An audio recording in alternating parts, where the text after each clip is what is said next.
ഗുരുർബ്രഹ്മാ ഗുരുർവിഷ്ണു ഗുരുർദേവോ മഹേശ്വരഃ ഗുരുസാക്ഷാത് പരം ബ്രഹ്മ തസ്മൈ ശ്രീ ഗുരവേ നമഃ. ഓം സദാശിവസമാരംഭാം ശങ്കരാചാര്യമധ്യമാം അസ്മദാചാര്യപര്യന്താം വന്ദേ ഗുരു പരമ്പരാം. എല്ലാവർക്കും നമസ്കാരം. ശ്രീമദ് ഭാഗവതത്തിൽ വളരെ പ്രസിദ്ധമായ ഒരു ഉപദേശക്രമമാണ് ഋഷഭോപദേശം. നാഭി മേരുദേവി ദമ്പതികളുടെ പുത്രനായിട്ട് ജനിച്ച ഭഗവാൻ ഋഷഭൻ ഭഗവാന്റെ പല അവതാരക്രമങ്ങളിൽ ഒരു അവതാരമാണ്. അവതാരാഹ്യസംഖ്യേയ, അസംഖ്യം അവതാരങ്ങളുണ്ട് ഭഗവാൻ. പൊതുവേ നമ്മൾ മനസ്സിലാക്കി വെച്ചത് 10 അവതാരം എന്നാണ്.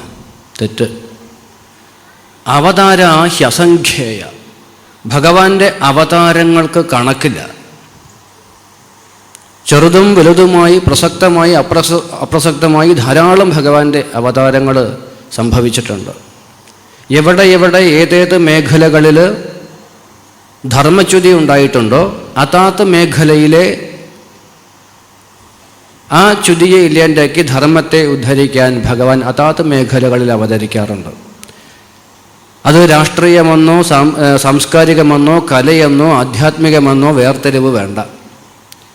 ഏതേത് മേഖലകളിൽ ധർമ്മച്യുതി ഉണ്ടാകുന്നവോ അതാത് മേഖലകളെ സംശുദ്ധീകരിക്കാൻ ഭഗവാൻ അവിടെ എങ്ങനെ വരണമോ അങ്ങനെ വന്ന് ഉദ്ധരിക്കും.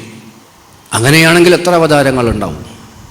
ത്യാഗരാജസ്വാമികളൊരു അവതാരമാണ്, മുത്തുസ്വാമി ദീക്ഷിതരൊരു അവതാരമാണ് സംഗീത മേഖലകളിൽ. ഇങ്ങനെ എല്ലാ മേഖലകളിലും ഉണ്ടാവും. അതുപോലെ ധാരാളം അവതാരക്രമത്തിൽ ഒരു അവതാരമാണ് ഇവിടെ ഋഷഭൻ എന്ന് പറയുന്ന ഒരു മഹാപുരുഷൻ. ശ്രേഷ്ഠൻ എന്ന് അർത്ഥം പറയും. അതുകൊണ്ട് ഈ ഋഷഭൻ എന്ന് പറയുന്ന മഹാപുരുഷൻ ഇന്ദ്രദത്തയായ ജയന്തിയെ വിവാഹം കഴിക്കുകയാണ്. ഇന്ദ്രദത്തയായ ജയന്തിയിൽ ഈ മഹാപുരുഷന് 100 പുത്രന്മാരാണ്. പുത്രന്മാർ 100 അല്ല, 10 അല്ല, 2 അല്ല, എത്ര ഉണ്ട് എന്നതിലല്ല കാര്യം. അവരെ നമ്മൾ എങ്ങനെ വളർത്തണോ എന്നുള്ളതിലാണ് കാര്യം. ഇപ്പോൾ നമുക്ക് ധാരാളം പുത്രന്മാരുണ്ടാവാം, 2, 3, 4 ഒക്കെ ഉണ്ടായിരിക്കാം, ചിലപ്പോൾ 1 ആയിരിക്കാം. ഇപ്പോൾ പുത്രന്മാർ എത്ര എണ്ണം ഉണ്ട് എന്നതിലൊന്നല്ല കാര്യം, അവരെ നമ്മൾ എങ്ങനെ വളർത്തുന്നു. നമുക്ക് എത്ര പുത്രന്മാരുണ്ട്, എത്ര മക്കളുണ്ട്? 1, 2, 3 ഒക്കെ ഉണ്ടാവാം അല്ലേ? എങ്കിൽ അടുത്ത ചോദ്യം, അതിലെത്ര സന്താനങ്ങളുണ്ട്? നമുക്കെത്ര മക്കളുണ്ടെന്ന് ചോദിച്ചു കഴിഞ്ഞാൽ പറയാനുണ്ടാവും. എന്താണ്? 1, 2, 3, ചിലപ്പോൾ 4 ഒക്കെ ഉണ്ടാവാം, ചിലപ്പോൾ 5 ഉണ്ടാവാം. ചോദ്യം, അതിലെത്ര സന്താനങ്ങളുണ്ട്? എല്ലാ മക്കളും സന്താനങ്ങളല്ല. നമുക്ക് സന്താനങ്ങളെ സൃഷ്ടിക്കാൻ സാധിക്കുന്നുണ്ടോ? എങ്കിലേ ഈ പരമ്പര, ഈ സംസ്കാരം, ഈ പൈതൃകം അങ്ങനെ നിലനിന്ന് പോവുള്ളൂ. മക്കളെ കുറേ ഉണ്ടാക്കിയത് കൊണ്ട് കാര്യമില്ല, മക്കളെ കുറേ നമ്മൾ സൃഷ്ടിച്ചത് കൊണ്ട് കാര്യമില്ല. അവരെ സന്താനങ്ങളാക്കുന്നതിലാണ് അച്ഛൻ്റെയും അമ്മയുടെയും മിടുക്ക്. അതുകൊണ്ട് 100 മക്കളുണ്ട് എന്നതുകൊണ്ട് കാര്യമില്ല. ആ മക്കൾ എപ്പോഴാണ് സന്താനങ്ങളാവുക? എന്താ സന്താനം എന്ന് പറഞ്ഞ അർത്ഥം? സന്താനം എന്ന് പറഞ്ഞ അർത്ഥം എന്താ മനസ്സിലാക്കേണ്ടത്? ഞാൻ ഏതൊരു പരമ്പരയിൽ വിശ്വസിക്കുന്നുവോ, ഏതൊരു പൈതൃകത്തിൽ ഞാൻ വിശ്വസിക്കുന്നുവോ, എൻ്റെ കുലത്തിൻ്റെ ആചാരവും അനുഷ്ഠാനവും വിശ്വാസവും വിനയവും ശ്രാദ്ധാദി കർമ്മങ്ങളെയും ശ്രദ്ധയോടെ ഞാൻ അനുഷ്ഠിച്ച് പാലിച്ച് വരുന്നത് എൻ്റെ മക്കൾക്ക് ഞാൻ കൈമാറി അവരും അതിൽ വിശ്വാസവും ശ്രദ്ധയും അനുഷ്ഠാനവും ആചരണവും ആയി അവർ കഴിയുന്നുവെങ്കിൽ, എൻ്റെ പാരമ്പര്യത്തെ അവരും തുടരുന്നുവെങ്കിൽ അവർ സന്താനങ്ങൾ. അല്ല, അവർക്കിതിലൊന്നും വിശ്വാസമല്ലേ എങ്കിൽ വെറും മക്കൾ. മിക്കവാറും ആളുകൾ പറയാറുണ്ട്, സ്വാമി ഞാൻ ഭാഗവതമൊക്കെ നന്നായിട്ട് വായിക്കും കേട്ടോ, ഗീതയൊക്കെ നന്നായിട്ട് വായിക്കാറുണ്ട്, മുടക്കാറില്ല, മക്കൾക്കൊന്നും തരുന്നൊരു താല്പര്യമില്ല. എന്നാ പോയി എന്നോട് കൂടി മുറിഞ്ഞു. എനിക്ക് എൻ്റെ അച്ഛനമ്മമാര്, മുത്തശ്ശൻ മുത്തശ്ശിമാര് കൈമാറി വന്ന ആ വിശ്വാസവും അനുഷ്ഠാനവും ആ പൈതൃകവും പാരമ്പര്യവും ഒക്കെ എന്നോട് കൂടി നിന്നു. അതുകൊണ്ട് അവർ വെറും മക്കളാണ്, സന്താനങ്ങളായില്ല. അതുകൊണ്ട് ഇന്ന് ബഹുഭൂരിപക്ഷവും നമുക്ക് മക്കളേ ഉള്ളൂ, സന്താനങ്ങളില്ല. സന്താനങ്ങളാണെങ്കിൽ ഒരൊറ്റ സന്താനത്തിനെ മതം മാറ്റാൻ പറ്റില്ല. സന്താനങ്ങളില്ലാത്തത് കൊണ്ടാണ് മതം മാറ്റുന്നത്. കാരണം വെറും മക്കളാണ്, അവർക്ക് ശാസ്ത്രങ്ങളെക്കുറിച്ച് അറിയില്ല, ആചാരങ്ങളെക്കുറിച്ച് അറിയില്ല, അനുഷ്ഠാനങ്ങളെക്കുറിച്ച് അറിയില്ല, പിതൃക്കളോട് ബഹുമാനമില്ല, ആദരവില്ല, ഒന്നുമില്ല. ഞാൻ ചെയ്യുന്നുണ്ട്, ശരി, സമ്മതിച്ചു. ഞാൻ ഭാഗവതം വായിക്കുന്നുണ്ട്, സമ്മതിച്ചു. പക്ഷേ എൻ്റെ മക്കൾക്ക് അതിൽ ശ്രദ്ധയും താല്പര്യവും ഞാൻ ഉണ്ടാക്കിയോ? ആ ശ്രദ്ധയും താല്പര്യവും ഞാൻ എപ്പോഴാണ് ഉണ്ടാക്കേണ്ടത്? എൻ്റെ മക്കൾക്ക് നമ്മുടെ ശാസ്ത്രങ്ങളെക്കുറിച്ച്, പൈതൃകത്തെക്കുറിച്ച്, പാരമ്പര്യത്തെക്കുറിച്ച് അവർക്ക് ഞാൻ ഉപദേശം കൊടുക്കേണ്ടത് എപ്പോഴാണ്? ഒരു 16 വയസ്സ് കഴിഞ്ഞിട്ട് ഉപദേശിക്കാൻ പോകരുത്. 10 വയസ്സ് കഴിഞ്ഞാൽ തന്നെ പിന്നെ ഉപദേശിക്കാൻ പോയിട്ട് കാര്യമില്ല. അവൻ്റെ മനസ്സിലേക്ക് വേറെ ഇതര പ്രത്യയശാസ്ത്രങ്ങൾ അവൻ്റെ മനസ്സിലേക്ക് കയറുന്നതിന് മുമ്പേ ഇത് കയറ്റിക്കൊള്ളണം. നമ്മുടെ ശാസ്ത്രവും നമ്മുടെ പൈതൃകവും പാരമ്പര്യവും അവൻ്റെ മനസ്സിനകത്തേക്ക് കയറുന്നതിന് മുമ്പേ വേറെ ഏതെങ്കിലും കയറിയാൽ പിന്നെ ഇത് മേലെ പകർന്നു കൊടുത്തിട്ട് കാര്യമില്ല. ഇന്ന് നമ്മുടെ ശാസ്ത്രങ്ങളെക്കുറിച്ച് കുട്ടികൾ അറിയുന്നതിന് മുമ്പേ മറ്റ് മത കാര്യങ്ങളെക്കുറിച്ച് അവരറിയുന്നത്. മനസ്സിലാക്കണം അതൊക്കെ. ഒരുപാട് സപ്താഹങ്ങളും നവാഹങ്ങളും ഗീതായജ്ഞങ്ങളൊക്കെ നടക്കുന്നുണ്ട്. എന്നിട്ടും എന്താ ഈ മതം മാറ്റം ധാരാളം നടക്കുന്നത്? ഉപരിപ്ലവമായിട്ട് നമ്മൾ കുറേ വായിച്ചത് കൊണ്ടോ ഉപരിപ്ലവമായിട്ട് നമ്മൾ ഇതിൽ പങ്കെടുത്തത് കൊണ്ടോ കാര്യമില്ല. പുരാണങ്ങളുടെ തത്വങ്ങൾ എന്താണെന്ന് മനസ്സിലാക്കാനുള്ള ശേഷി നമുക്കുണ്ടാവണം. അത് നമ്മുടെ കുട്ടികൾക്ക് പറഞ്ഞു കൊടുക്കാൻ സാധിക്കണം. നമ്മളിന്ന് മക്കളെക്കുറിച്ച് പരാതി പറയുന്നവരാ അല്ലേ? മിക്കവാറും രക്ഷിതാക്കൾക്ക് മക്കളെക്കുറിച്ച് പരാതിയേ ഉള്ളൂ. സ്വാമി, എൻ്റെ മകൾ എന്നോട് ഇങ്ങനെ ചെയ്യുന്നു ഞാൻ ഒരിക്കലും കരുതിയില്ല, അല്ലെങ്കിൽ എൻ്റെ മകൾ എന്നോട് ഇങ്ങനെ പറയുന്നു ഞാൻ ഒരിക്കലും കരുതിയില്ല തിരുമേനി എന്ന് പറയുന്ന അച്ഛനമ്മമാരുടെ എണ്ണം കൂടി കൂടി വരിക. എൻ്റെ അച്ഛൻ, എൻ്റെ മകൻ എന്നോട് ഇങ്ങനെ പെരുമാറുന്നു ഞാൻ ഒരിക്കലും കരുതിയില്ലല്ല, എങ്ങനെ നോക്കിയതാ ഞാൻ അവളെ? അല്ലെങ്കിൽ എൻ്റെ മകള് എന്നോട് ഇങ്ങനെ പെരുമാറുന്നു ഞാൻ ഒരിക്കലും കരുതിയില്ല എന്ന് പറയുന്ന അച്ഛനമ്മമാരുടെ എണ്ണം കൂടി കൂടി വരിക.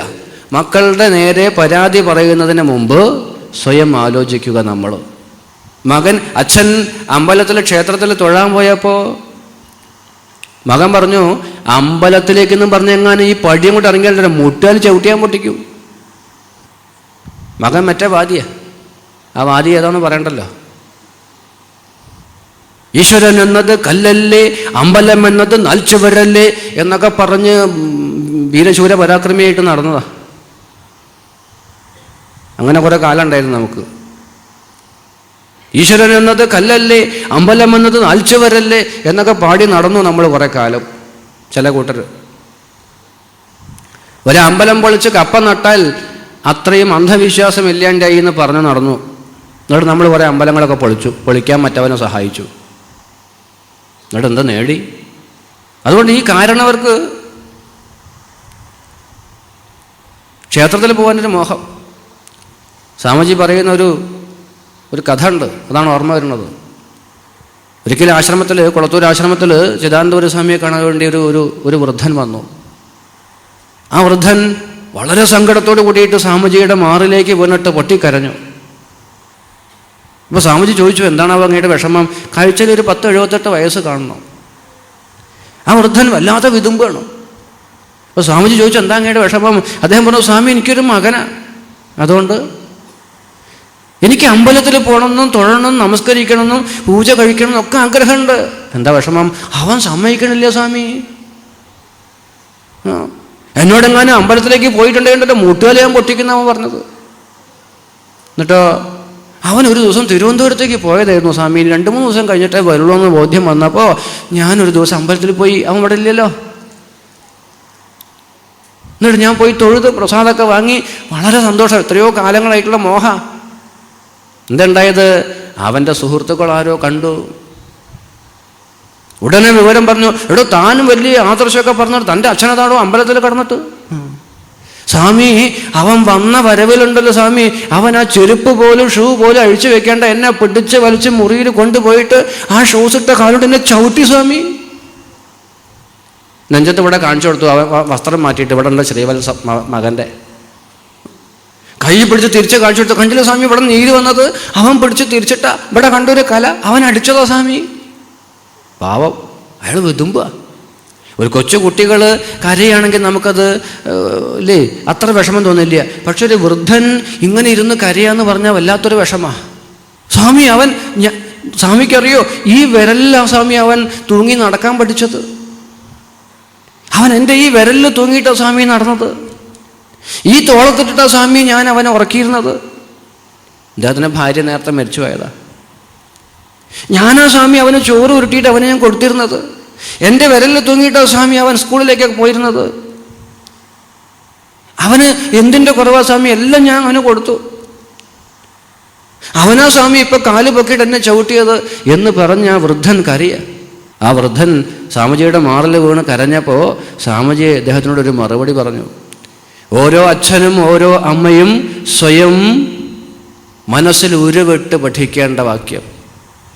നമ്മളടുത്ത് വന്നിട്ടാണ് ഇങ്ങനെ ഒരാൾ പറഞ്ഞതെന്ന് വിചാരിക്കുക, നമ്മളെന്താ പറയുക? നമ്മുടെ അടുത്ത് വന്നിട്ടാണ് ഇതുപോലെ ഒരാൾ വന്നിട്ട് ഈ മകൻ ഉപദ്രവിച്ച കാര്യം അല്ലെങ്കിൽ മകൾ ഉപദ്രവിച്ച കാര്യം പറയണമെന്ന് വിചാരിക്കുക, കരയണമെന്ന് വിചാരിക്കുക, നമ്മളെന്ത് ചെയ്യും? നമ്മളിപ്പോൾ എന്താ ചെയ്യുക? തോളത്ത് തട്ടിയിട്ട് നമ്മൾ പറയും, പോട്ടേന്നേ, സാരില്ലാന്നേ, ആ അമ്മയോട് ജഗദംബികയോട് പ്രാർത്ഥിക്കൂ, അമ്മ എന്തെങ്കിലും വഴിയുണ്ടാക്കും, അവൻ്റെ ബുദ്ധി നേരെയാക്കും, പ്രാർത്ഥിച്ചോളൂ എന്നൊക്കെ നമ്മൾ തട്ടിവിടും ഇല്ലേ? അതെ. എന്നാൽ അവിടെ പറഞ്ഞു എന്താണ്? ആ മകൻ്റെ ചവിട്ട് കൊള്ളാൻ അങ്ങ് യോഗ്യനാണ്. ആ മകൻ്റെ ചവിട്ട് കൊള്ളാൻ അങ്ങ് യോഗ്യനാണ്. പെട്ടെന്ന് കരച്ചിൽ തോന്നു. എന്താ അങ്ങ് പറയണത്? പിന്നെ അല്ലാണ്ട് എന്താ പറയണ്ടേ? അങ്ങ് കാഴ്ചയിൽ ഒരു 78 വയസ്സ് തോന്നിക്കുന്നുണ്ട് എങ്കിൽ അങ്ങ് ഈ പറഞ്ഞ മകന് ഒരു 40 വയസ്സ് കാണണം. അങ്ങയുടെ ഈ മകൻ അങ്ങക്ക് ഇന്നലെ ഉണ്ടായതല്ലല്ലോ. അങ്ങയുടെ ഈ മകൻ അങ്ങക്ക് ഇന്നലെ ഉണ്ടായതല്ലല്ലോ. അവന് ശരീരം വളരാൻ വേണ്ടതൊക്കെ അങ്ങ് കൊടുത്തു. അന്നം കൊടുത്തു, വസ്ത്രം കൊടുത്തു, വിദ്യാഭ്യാസം കൊടുത്തു, ഒക്കെ അങ്ങ് കൊടുത്തു. മനസ്സ് വളരാൻ അങ്ങ് എന്ത് കൊടുത്തു? ഓരോ അച്ഛനും ഓരോ അമ്മയും തൻ്റെ മക്കളെക്കുറിച്ച് പരാതി പറയുന്നതിന് മുമ്പ് ഈ വാക്യം ഒന്ന് സ്വയം ചോദിക്കുക. നമ്മുടെ മക്കള് അച്ഛൻ്റെ മുഖത്ത് നോക്കി അമ്മയുടെ മുഖത്ത് നോക്കി പുലഭ്യം പറയുമ്പോൾ, അരുതായ്മ പറയുമ്പോൾ സ്വയം ചോദിക്കുക, അവനെ കൊണ്ട് പറയിപ്പിച്ചത് ഞാൻ തന്നെയല്ലേ? നമ്മൾ കുട്ടികൾക്കൊക്കെ കൊടുക്കുന്നുണ്ട്, അന്നം കൊടുക്കുന്നുണ്ട്, വസ്ത്രം കൊടുക്കുന്നുണ്ട് അല്ലേ? ഇപ്പൊ കൊച്ചു കുഞ്ഞുങ്ങളുടെ കയ്യിൽ ഈ സാധന. മക്കളെ എങ്ങനെ വളർത്തണമെന്ന് അറിയാത്ത ഒരു രക്ഷിതാക്കളാണ് നാട്ടിൽ കാണുന്നത്. അവരുടെ വിചാരം കുട്ടികൾ എന്ത് ആവശ്യപ്പെടുമ്പോഴും അതുകൊണ്ട് കൊടുത്താൽ സ്നേഹം കിട്ടുന്ന ഒന്നും കിട്ടാൻ പോണില്ല. മനസ്സിലാക്കണം അതൊക്കെ നമ്മൾ. അതുകൊണ്ട് മക്കളെക്കുറിച്ച് പരാതി പറയണ്ട. മക്കളെക്കുറിച്ച് അങ്ങനെയൊക്കെ ചെയ്യിക്കുന്നത് നമ്മൾ തന്നെയാണ്. നമ്മൾ അവർക്കൊക്കെ കൊടുക്കുന്നുണ്ട്, അന്നം, വസ്ത്രം, വിദ്യാഭ്യാസം ഒക്കെ കൊടുക്കുന്നുണ്ട്. നല്ല എന്താ പറയുക, നാട്ടിലെ ഏറ്റവും കേമമായ സ്കൂളിൽ ചേർക്കുന്നുണ്ട്. കാശ് കൊടുത്ത് അവൻ ആഗ്രഹിച്ച് അവന് വിദ്യാഭ്യാസം കൊടുക്കുന്നുണ്ട്. നല്ല വസ്ത്രം വാങ്ങി കൊടുക്കുന്നുണ്ട്. വണ്ടി വേണമെന്ന് പറയുമ്പോൾ വണ്ടി വാങ്ങിക്കൊടുത്തു. മൊബൈൽ വേണമെന്ന് പറയുമ്പോൾ മൊബൈൽ വാങ്ങിക്കൊടുത്തു. ഒരു റൂം വേണമെന്ന് റൂം തന്നെ കൊടുത്തു. അവൻ ചോദിക്കുന്നതൊക്കെ കൊടുത്തു. ഇതൊന്നും കൊടുക്കണ്ടെന്നാണോ? അല്ല, അതൊക്കെ ആവശ്യമാണ്. പക്ഷേ അതോടൊപ്പം ആ കുട്ടിയുടെ മനസ്സ് വളരാൻ നമ്മൾ എന്ത് കൊടുക്കുന്നുണ്ട്? അമ്മയുടെ മഹത്വം എന്താണ്? അച്ഛൻ്റെ മഹത്വം എന്താണ്? ക്ഷേത്രത്തിൻ്റെ പാരമ്പര്യം, പവിത്രത എന്താണ്? എന്താണ് ദേവത ആരാധന? നമ്മുടെ ഭാരതത്തിൻ്റെ പൈതൃകം എന്താണ്? നമ്മുടെ ആർഷ സംസ്കാരം എന്താണ്? ഇതൊക്കെ ആ കുട്ടികൾക്ക് നമ്മൾ കുട്ടിക്കാലത്ത് പകർന്നു കൊടുത്തിരുന്നുവെങ്കിൽ ദേവതയുടെ മഹത്വം, ദേവത ആരാധനയുടെ മഹത്വം, ക്ഷേത്രങ്ങളുടെ മഹത്വം, അമ്മയുടെ മഹിമ, അച്ഛൻ്റെ മഹിമ, ഇവരെയൊക്കെ ബഹുമാനിക്കേണ്ടതും ആദരിക്കേണ്ടതും എങ്ങനെയാണെന്നും ഒക്കെ നമ്മൾ അവരെ കുട്ടിക്കാലത്ത് പഠിപ്പിച്ചിരുന്നുവെങ്കിൽ ആ കുട്ടിയുടെ കാല് അച്ഛൻ്റെ നേരെ പൊങ്ങുമോ? പൊങ്ങില്ല. അപ്പോൾ പഠിപ്പിക്കേണ്ട കാലഘട്ടത്തിൽ ഞാൻ അവർക്കതൊന്നും വേണ്ടതൊന്നും പറഞ്ഞു കൊടുക്കാതെ ഒരു വെറും മകനാക്കി മകളാക്കി തീർത്തിട്ട് നാളെ അവൾ എൻ്റെ നേരെ അവൻ എൻ്റെ നേരെ അമ്മയോടുള്ള ബഹുമാനമില്ലാതെ അച്ഛനോടുള്ള ബഹുമാനമില്ലാതെ പെരുമാറുമ്പോൾ നമ്മൾ പരാതി പറയാൻ പോകരുത്. നമ്മളെപ്പോഴും അപ്പുറത്തെ വീട്ടിലേക്ക് ഇപ്പുറത്തെ വീട്ടിലേക്ക് മാതൃക കാണിക്കണവരല്ലേ കുട്ടികൾക്ക്? അല്ലേ? നിന്നെപ്പോലെ ഒന്നായിപ്പോയല്ല ഭഗവാനെ എൻ്റെ വയറ്റിൽ വന്ന് പ്രസവിച്ചത്. നിന്നെപ്പോലെ ഒന്നിനെ ആയിപ്പോയല്ലോ എനിക്ക് കിട്ടിയത്. കണ്ടില്ലേ വടക്കേലെ ഗോവിന്ദൻകുട്ടിയുടെ മകൻ, എന്തൊരു അനുസരണം, എന്തൊരു മിടുക്കനാണ് അവൻ. നിന്റെ പ്രായല്ലേ, കണ്ടു പഠിക്കും നീ അവനെ. എന്താ അവൻ്റെ ഒരു അനുസരണം എന്നറിയോ? എന്ത് കാര്യം പറഞ്ഞാലും മഹാമിടുക്കനാ. നിന്നെപ്പോലെ ഒരു സാധനമായി പോയല്ലോ എനിക്ക് കിട്ടിയത്, നീ കണ്ടുപഠിക്കുക അവനെ എന്ന് നമ്മൾ അങ്ങോട്ട് ചൂണ്ടിക്കാണിക്കും. മകളാണെങ്കിൽ അങ്ങോട്ടും ചൂണ്ടിക്കാണിക്കും. കണ്ടില്ലേ വടക്കേല അങ്ങോട്ടിയമ്മയുടെ മകള് എന്തൊരു മിടുക്കിയാണ്, എത്ര രാവിലെ എഴുന്നേൽക്കുന്നുണ്ടെന്ന് അറിയോ, അടിച്ചു വാരണു, കാര്യങ്ങളൊക്കെ ചെയ്യണു, നിന്നെപ്പോലെ ഒരു സാധനമായി പോയല്ലോ എനിക്ക് കിട്ടിയത്, കണ്ടുപഠിക്കും നീ അവളെ എന്ന് അങ്ങോട്ടും ചൂണ്ടിക്കാണിക്കും. ഈ പരിപാടി നമുക്കുണ്ടെങ്കിൽ ഇന്ന് നിർത്തിക്കൊള്ളണം. മക്കൾക്ക് മാതൃകയാക്കി അപ്പുറത്തെ വീട്ടിലെ കുട്ടികളെയും ഇപ്പുറത്തെ വീട്ടിലെ കുട്ടികളെയുമാണ് നമ്മൾ മാതൃക കാണിക്കുന്നതെങ്കിൽ അതാണ് ഏറ്റവും വലിയ പരാജയം. നീ എന്നെ കണ്ട് പഠിക്ക് എന്ന് പറയാൻ ഓരോ അച്ഛനും അമ്മയ്ക്കും സാധിക്കണം. അപ്പുറത്തെ വീട്ടിലേക്ക് ചൂണ്ടാനൊക്കെ എളുപ്പമാണ്, അത് ഏത് പൊട്ടനും സാധിക്കും. അപ്പുറത്തെ വീട്ടിലേക്കും ഇപ്പുറത്തെ വീട്ടിലേക്കും ചൂണ്ടിക്കാണിച്ച് എൻ്റെ മക്കൾക്ക് മാതൃക കാണിക്കാൻ ആർക്കും സാധിക്കും. നീ എന്നെ കണ്ട് പഠിക്ക്. അതെങ്ങനെയാ? അതിങ്ങോട്ട് ചൂണ്ടാനുള്ള ആർജവം വേണേ. തൻ്റെ നേരെ വിരൽ ചൂണ്ടി നീ എന്നെ മാതൃകയാക്ക് എന്ന് പറയാൻ, മാതൃകയാക്കാൻ ഒന്നുമില്ല. തൻ്റെ ജീവിതം പരാജയമാവുമ്പോഴാ വിരൽ അങ്ങോട്ട് പോവുക. മനസ്സിലാക്കുക. അതുകൊണ്ട് നമ്മുടെ ജീവിതത്തിൽ, അച്ഛനമ്മമാരുടെ ജീവിതത്തിൽ സത്യവും ധർമ്മവും നല്ലോണം ഉണ്ടാവണം. ഭാര്യയും ഭർത്താക്കന്മാരും നല്ല സമരസപ്പെട്ട് സ്നേഹത്തോടെ ജീവിക്കാൻ അവർ കാണിച്ചു കൊടുക്കണം. കുട്ടികൾക്ക് ജീവിതം എന്താന്ന്. ഇത് ഭാര്യയും ഭർത്താവും തമ്മിലടിയ. കുട്ടികൾക്ക് എന്താ പഠിക്കാനുള്ളത് അച്ഛനമ്മമാരിൽ നിന്ന്? അതുകൊണ്ട് തൻ്റെ മക്കൾ 100 എത്ര ഉണ്ടായിട്ടും കാര്യമില്ല. കുട്ടികളെ, മക്കളല്ലേ, സന്താനങ്ങളാക്കാൻ ഒരച്ഛന് കടമയുണ്ട്, അമ്മയ്ക്ക് കടമയുണ്ട്. അത് മനസ്സിലാക്കിയ ഋഷഭൻ തൻ്റെ 100 മക്കളെയും വിളിച്ചു വരുത്തി ഉപദേശിക്കുകയാണ്.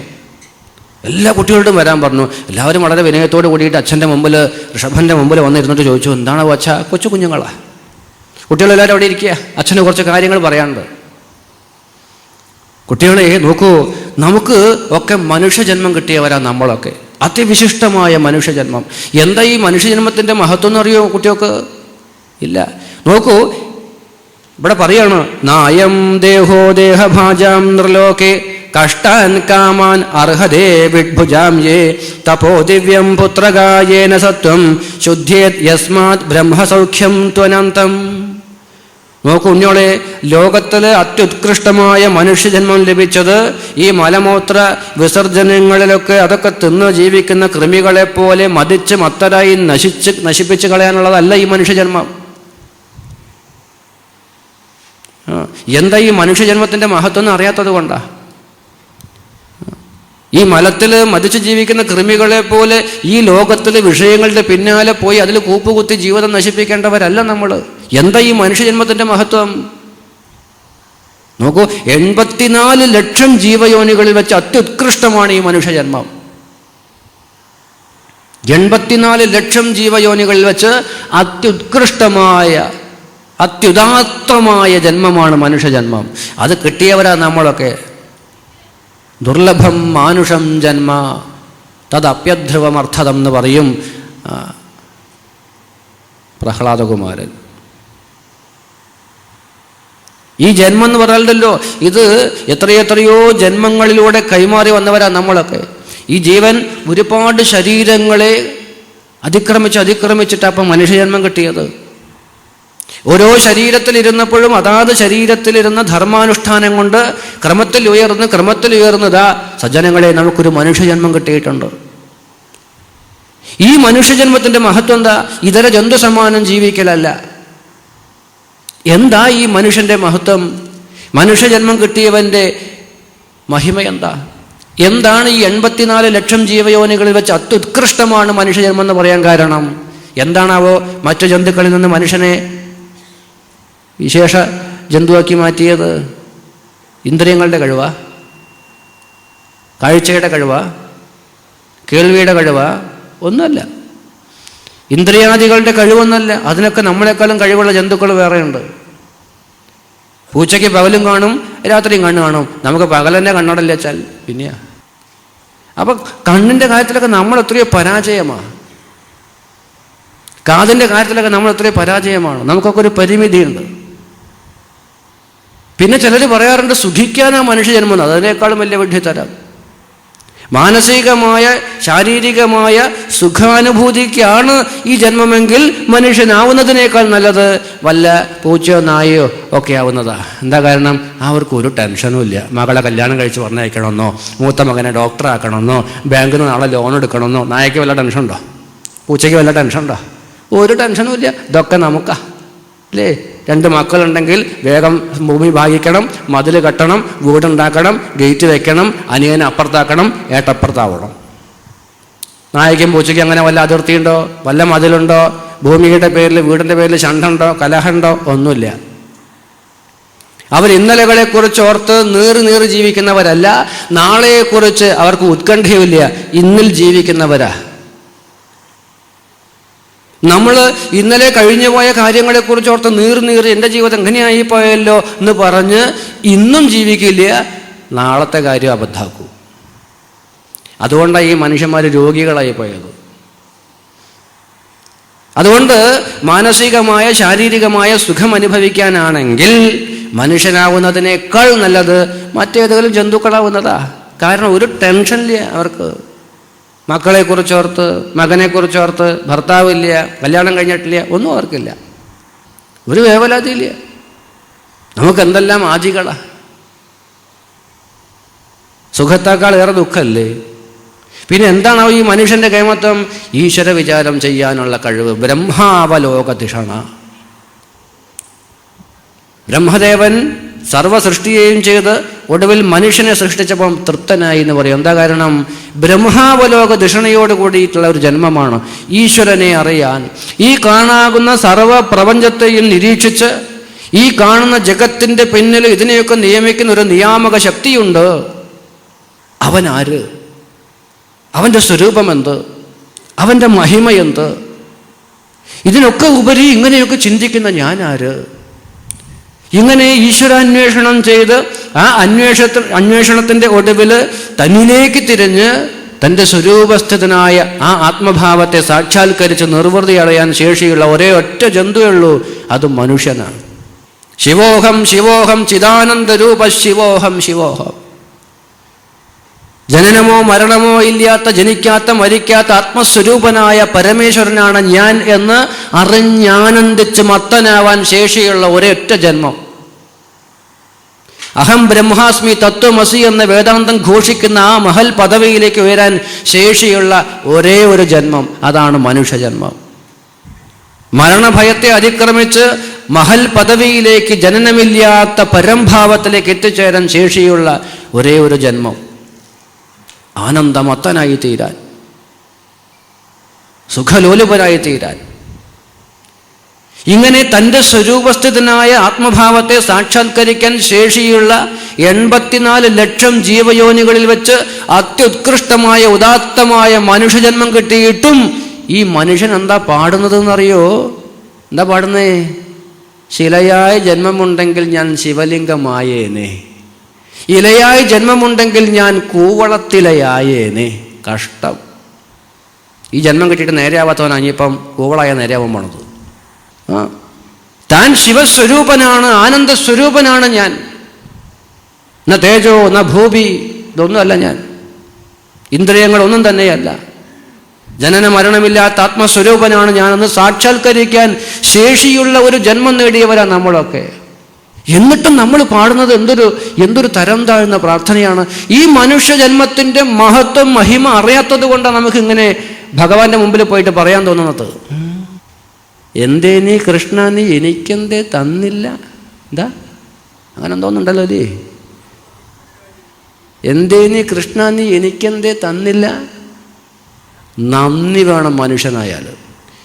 അതിവിശിഷ്ടമായൊരു മനുഷ്യജന്മം ഭഗവാൻ നമുക്ക് തന്നിട്ട് വീണ്ടും മുമ്പ് പോയിട്ട് ചോദിക്കാം, നീ എന്താ എനിക്ക് തുളസിയായിട്ട് ജന്മം തരാഞ്ഞെന്ന്. ഭഗവാൻ ഇങ്ങനെ കൈവച്ചത് തഥാസ്തു എന്ന് പറയും. എന്താണെന്നറിയോ? നീയൊക്കെ മരാവുന്നതാണ് നല്ലത്. 84 ലക്ഷം ജീവയോനികൾ വെച്ച് അത്യുത്കൃഷ്ടമായ മനുഷ്യജന്മം കിട്ടിയിട്ട് ഇവൻ പ്രാർത്ഥിച്ചത് എത്രയോ ലക്ഷം താഴെ കിടക്കുന്ന ഒന്ന് ചലിക്കാൻ സാധിക്കാത്ത മരമാവാൻ. ഇതൊന്നും ജീവിതത്തിൻ്റെ മനുഷ്യൻ്റെ മഹത്വം അറിയാത്തതിൽ നിന്നുണ്ടായതാ. ഇതൊന്നും ഭക്തിയല്ല, ഇതൊക്കെ അറിവില്ലായ്മയാണ്. അതുകൊണ്ട് ഞാൻ ആരെന്ന് അറിയണം കുട്ടികളെ. അതുകൊണ്ട് നായം ദേഹോ ദേഹഭാജം നിർലോകെ കഷ്ടാൻ കാമാൻ അർഹതേ വിഡ്ഭുജാൻ യേ തപോ ദിവ്യം പുത്രകായേന സത്വം ശുദ്ധേത് യസ്മാത് ബ്രഹ്മസൗഖ്യം ത്വനന്തം. ഉണ്ണികളെ, ഈ മനുഷ്യജന്മം ഉണ്ടല്ലോ, ലോകത്തിലെ അത്യുത്കൃഷ്ടമായ മനുഷ്യജന്മം ലഭിച്ചത് ഈ കാണുന്ന കൃമി സമാനമായിട്ട് ജീവിച്ച് തുലച്ച് കളയാനുള്ളതല്ല, പിന്നെ ദിവ്യങ്ങളായ തപസ്സുകളെ ചെയ്യാനുള്ളതാണ്. ഈ മനുഷ്യജന്മം കൊണ്ട് അതൊക്കെ സാധിക്കുള്ളൂ. ദിവ്യങ്ങളായ തപസ്സുകളെ ചെയ്യാനുള്ളതാണ് ഈ മനുഷ്യജന്മം. എന്താ തപസ് എന്ന് പറഞ്ഞ അർത്ഥം? ദ്വന്ദ്വസഹനം തപ എന്ന് പറയും. ദ്വന്ദ്വങ്ങളെ സഹിക്കാനുള്ള ഒരു ശക്തി, സുഖ ദുഃഖ മാന അപമാന ശീത ഉഷ്ണാദികളാകുന്ന ദ്വന്ദ്വങ്ങളെ സഹിക്കാനുള്ള കഴിവ്. ആ അവസ്ഥയിൽ നിന്ന് മനസ്സിനെ നിശ്ചലമായി ധരിക്കാനുള്ള ശേഷി ഉണ്ടാക്കുകയാണ് തപസ് എന്ന് പറഞ്ഞാൽ. മാത്രമല്ല, തപസ്സിന് പല വ്യാഖ്യാനങ്ങൾ പറയും. ശരീരശോഷണം പ്രാഹുഹു തപസാ തപ ഉത്തമം. ശരീരത്തെ ശോഷിപ്പിക്കുകയാണ് ഉത്തമമായ തപസ് എന്ന് താപസന്മാർ പറയും. തപസാ അനാശകേന എന്ന് ശ്രുതിയും ഉണ്ട്, ശ്രുതിയിലും പറയും. ശരീരത്തിനോ ശരീരധാതുക്കൾക്കോ നാശം വരാത്ത വിധത്തിൽ മനസ്സിന് ദ്വന്ദ്വ സഹന സാമർഥ്യത്തെ ഉണ്ടാക്കുന്നതും മനഃപ്രസാദത്തെ വർദ്ധിപ്പിക്കുന്നതുമാകുന്നു തപസ്. അതുകൊണ്ട് ഇത്തരം തപസ്സിനെ ചെയ്യാനുള്ളതാണ് ഈ മനുഷ്യജന്മം. ഇന്ദ്രിയങ്ങളെ ഒന്ന് നിയന്ത്രിച്ച് ശമം ദമം തിദിക്ഷ ഉപരതി എന്ന ഭാവങ്ങളിലൂടെ നാവിനെയും കണ്ണിനെയും മൂക്കിനെയും ഒക്കെ ഇന്ദ്രിയങ്ങളെയൊക്കെ ഒന്ന് നിയന്ത്രിക്കുക. ഇങ്ങനെ ഒരു നിയന്ത്രണവുമില്ലാതെ കുത്തിയൊഴുകി പോകുന്ന ഈ ജീവിതത്തിൽ സുഖാന്വേഷിയായിട്ട് സുഖങ്ങളുടെ പിന്നാലെ ഓടുന്ന നമ്മളോട് ആചാര്യന്മാർ പറഞ്ഞു, ഇങ്ങനെ ഓടല്ല, നീ ഇടയ്ക്ക് വ്രതങ്ങളൊക്കെ എടുക്ക്. അതിനാണ് നമുക്ക് വ്രതങ്ങളൊക്കെ തന്നത്. ഏകാദശി, ഷഷ്ഠി, ശിവരാത്രി, തിരുവാതിര, നവരാത്രി, മണ്ഡലകാല വ്രതങ്ങൾ, ഇങ്ങനെയുള്ള ഓണം, വിഷു, ഇങ്ങനെയുള്ള വ്രതങ്ങളൊക്കെ നമുക്ക് തന്നത് എന്തിനാണെന്നറിയോ? ഇങ്ങനെ ജീവിത ലക്ഷ്യം എന്താണെന്നറിയാതെ മറന്നുപോയി, ലക്ഷ്യം മറന്നുപോയി വിഷയങ്ങളുടെ പിന്നാലെ ഓടുന്ന മനുഷ്യന് തൻ്റെ ജീവിത ലക്ഷ്യം എന്താണെന്ന് ഇടയ്ക്കെന്നൊക്കെ ഒന്ന് ഓർമ്മിക്കണം.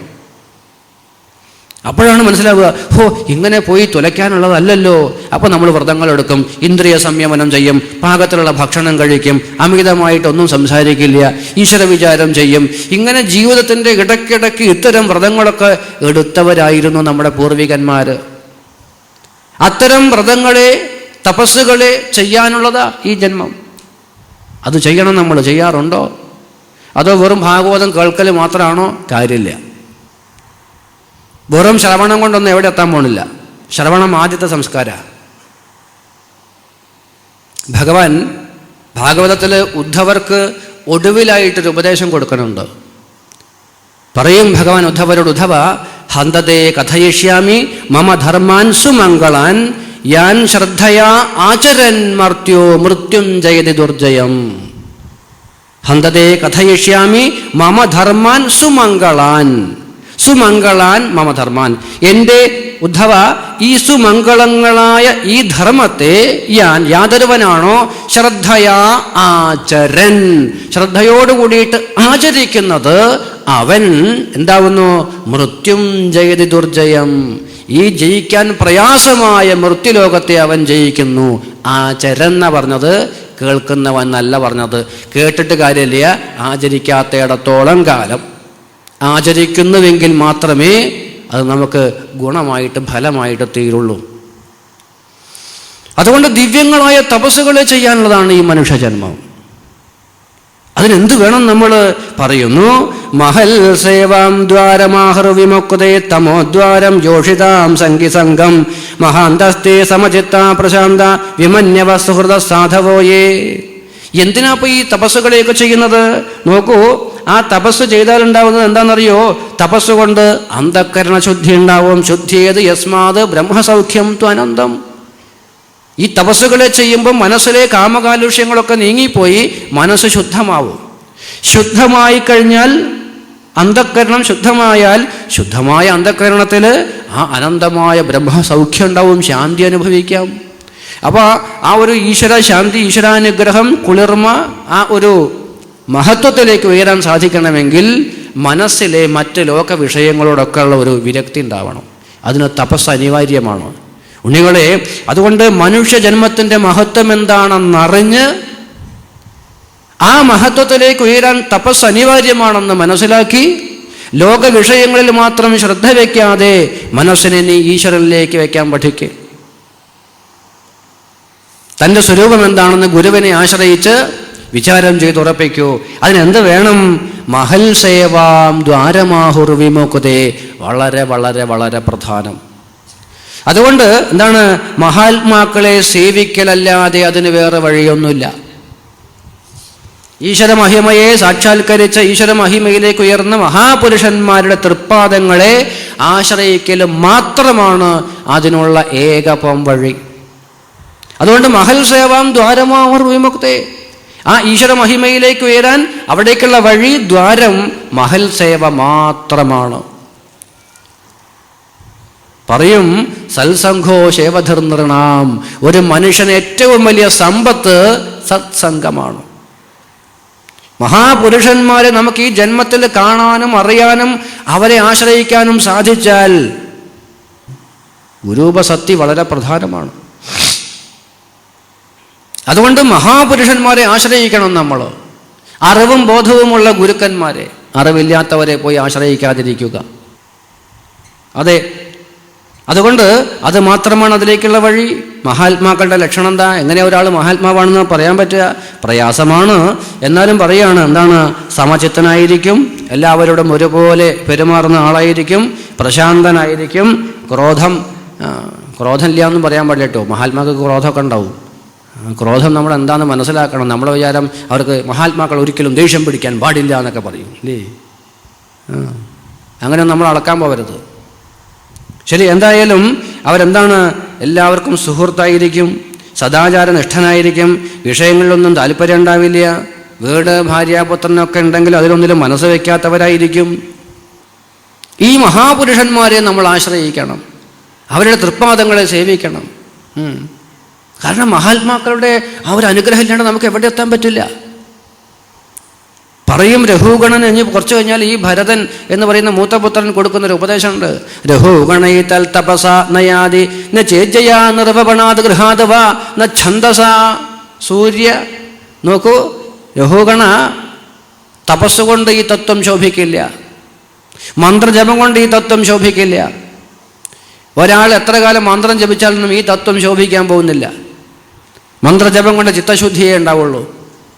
അതുകൊണ്ട് രഘുഗണയിൽ തൽ തപസ നയാതി. തപസ് കൊണ്ടത് നേടാൻ സാധ്യമല്ല. എന്തില്ലെങ്കിൽ അതൊടുവിൽ പറയും. യജ്ഞങ്ങളെ കൊണ്ടോ മന്ത്രജപം കൊണ്ടോ ഗൃഹസ്ഥാശ്രമം നേരാവണ്ണം അനുഷ്ഠിച്ചാലോ ഏതെങ്കിലും ദേവതകളെ പൂജിച്ചാലോ രഘുഗണ ഈ മഹത്വം, ഈ തത്വം ശോഭിക്കാം എന്ന് വിചാരിക്കേണ്ട, നേടാമെന്ന് വിചാരിക്കേണ്ട. പിന്നെ മഹൽ സേവാം, എന്താണ്? മഹാത്മാക്കളെ സേവിക്കലല്ലാണ്ട് വേറെ വഴിയില്ല. പിന്നെ മഹൽ പാദരജോഭിഷേകം, മഹാപുരുഷന്മാരുടെ തൃപ്പാദങ്ങളെ സേവിക്കൊണ്ട് മാത്രമേ രഘുഗണ ഈ മഹിമയിലേക്ക് ഉയരാൻ പറ്റുള്ളൂ. കുട്ടികളെ, അതുകൊണ്ട് മഹാത്മാക്കളെ നമ്മൾ ആശ്രയിക്കണം. ഈ ജീവിതം ഈശ്വരനെ നേടാനാണെന്ന് മനസ്സിലാക്കിയിട്ട് അതിനുവേണ്ടി ജീവിതക്രമത്തെ നമ്മൾ മാറ്റിവെക്കണം. 4 ആശ്രമങ്ങളെ പറയും: ബ്രഹ്മചര്യം, ഗാർഹസ്ഥ്യം, വാനപ്രസ്ഥം, സന്യാസം. ഓരോ ആശ്രമത്തിലിരിക്കുന്നതും എന്തിനാ? അടുത്ത ആശ്രമത്തിന് തന്നെ പരിഭാഗപ്പെടുത്താനാ. അതറിഞ്ഞു വേണം ആ ആശ്രമത്തിലിരിക്കാൻ. ബ്രഹ്മചര്യാശ്രമം എന്തിനുള്ളതാ? ഗൃഹസ്ഥാശ്രമത്തിന് തന്നെ പാകപ്പെടുത്താനാ. ഗൃഹസ്ഥാശ്രമോ വാനപ്രസ്ഥാശ്രമത്തിന് തന്നെ പരിഭാഗപ്പെടുത്താനാ. മറ്റു ലോക വിഷയങ്ങളെയൊക്കെ വിട്ട് അതുവരെ ഉണ്ടായിരുന്ന ബന്ധുത്വം, ആ ഒരു അടുപ്പം, ആ ഒരു ആസക്തി, അറ്റാച്ച്മെൻറ്റ്, അതൊക്കെ വിട്ട് എന്ത് ചെയ്യണം? ഈശ്വരനിലേക്ക് കൂടുതൽ കൂടുതൽ നമ്മൾ സമീപിക്കുന്ന ഘട്ടമാണ് ഗൃഹസ്ഥാശ്രമം കഴിഞ്ഞിട്ടുള്ള വാനപ്രസ്ഥാശ്രമം. അപ്പോൾ ഗൃഹസ്ഥാശ്രമം വാനപ്രസ്ഥാശ്രമത്തിലേക്ക് എന്നെ പാകപ്പെടുത്താനാണെന്ന് അറിഞ്ഞ് ജീവിക്കുമ്പം ഇവിടെ നമ്മൾ കുടുങ്ങിപ്പോവില്ല. അതറിയാണ്ട് ജീവിക്കുമ്പോഴാണ് പ്രശ്നം വരുന്നത്. ഞാൻ പോയിട്ടില്ലെങ്കിലും കാലം എന്നെ അവിടെ കൊണ്ടുപോയി തള്ളും. ഏത് ആശ്രമത്തിൽ? വാനപ്രസ്ഥാശ്രമത്തിൽ. അപ്പോൾ ആകെ വിഷമായി പോവും. അതുകൊണ്ട് ഗൃഹസ്ഥാശ്രമം വാനപ്രസ്ഥാശ്രമത്തിന് പരിഭാഗപ്പെടുത്താനാണെന്ന് അറിയാണ്ട് ഈ വിഷയങ്ങളിൽ ഞാൻ മുങ്ങിത്താഴുമ്പോൾ നാളെ മക്കൾ നമ്മളെ ആശ്രമത്തിൽ കൊണ്ടാക്കും. ഏതാശ്രമം? ആ വാനപ്രസ്ഥാശ്രമം. അച്ഛാ, അമ്മേ, നിങ്ങളിവിടെ കഴിഞ്ഞോളൂ, ഞങ്ങൾ അവിടെ കഴിഞ്ഞോളാം. അപ്പം വിഷമാവും. അതാണ് വൃദ്ധസദനം. ആ വൃദ്ധസദനത്തിലേക്ക് അവരെ തള്ളുന്നതിന് മുമ്പ് വാനപ്രസ്ഥാശ്രമത്തിന് ഞാൻ പരിഭാഗപ്പെടുത്തിയെടുത്താൽ എനിക്കത് വിഷമായി തോന്നില്ല. ആശ്രമം എന്തിനുള്ളതാ? സന്യാസത്തിന് തന്നെ പരിഭാഗപ്പെടുത്തിയെടുക്കാനുള്ളതാ. ഇങ്ങനെ ഓരോ ആശ്രമത്തിലിരിക്കുന്നതും ഈ മനുഷ്യ ജന്മത്തിൻ്റെ യാത്രയിൽ എനിക്ക് എന്നെ പരിഭാഗപ്പെടുത്തിയെടുക്കാനുള്ള ആ ആശ്രമഘട്ടങ്ങളിലൂടെ കടന്നു പോകണം മക്കളെ നമ്മൾ. അതുകൊണ്ട് എന്ത് ചെയ്യണം?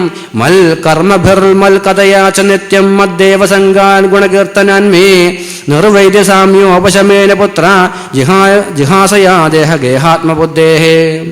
എനിക്കായി കൊണ്ട് കർമ്മങ്ങളെ ചെയ്യുക, എൻ്റെ കഥാശ്രവണം, എന്നെ തന്നെ ആരാധ്യനായിട്ട് കരുതുക, ഭക്തന്മാരുടെ സംഘമുണ്ടാക്കുക, പ്രാണികളോട് വിരോധമില്ലാണ്ടിരിക്കുക, സർവരിലും സമഭാവത്തെ വയ്ക്കുക. ഇതൊക്കെ ഒരു ഭക്തൻ, ഒരു സാധകൻ, ഒരു ഉപാസകൻ എന്താണ് നിർബന്ധമായിട്ട് അനുഷ്ഠിച്ചോളണം.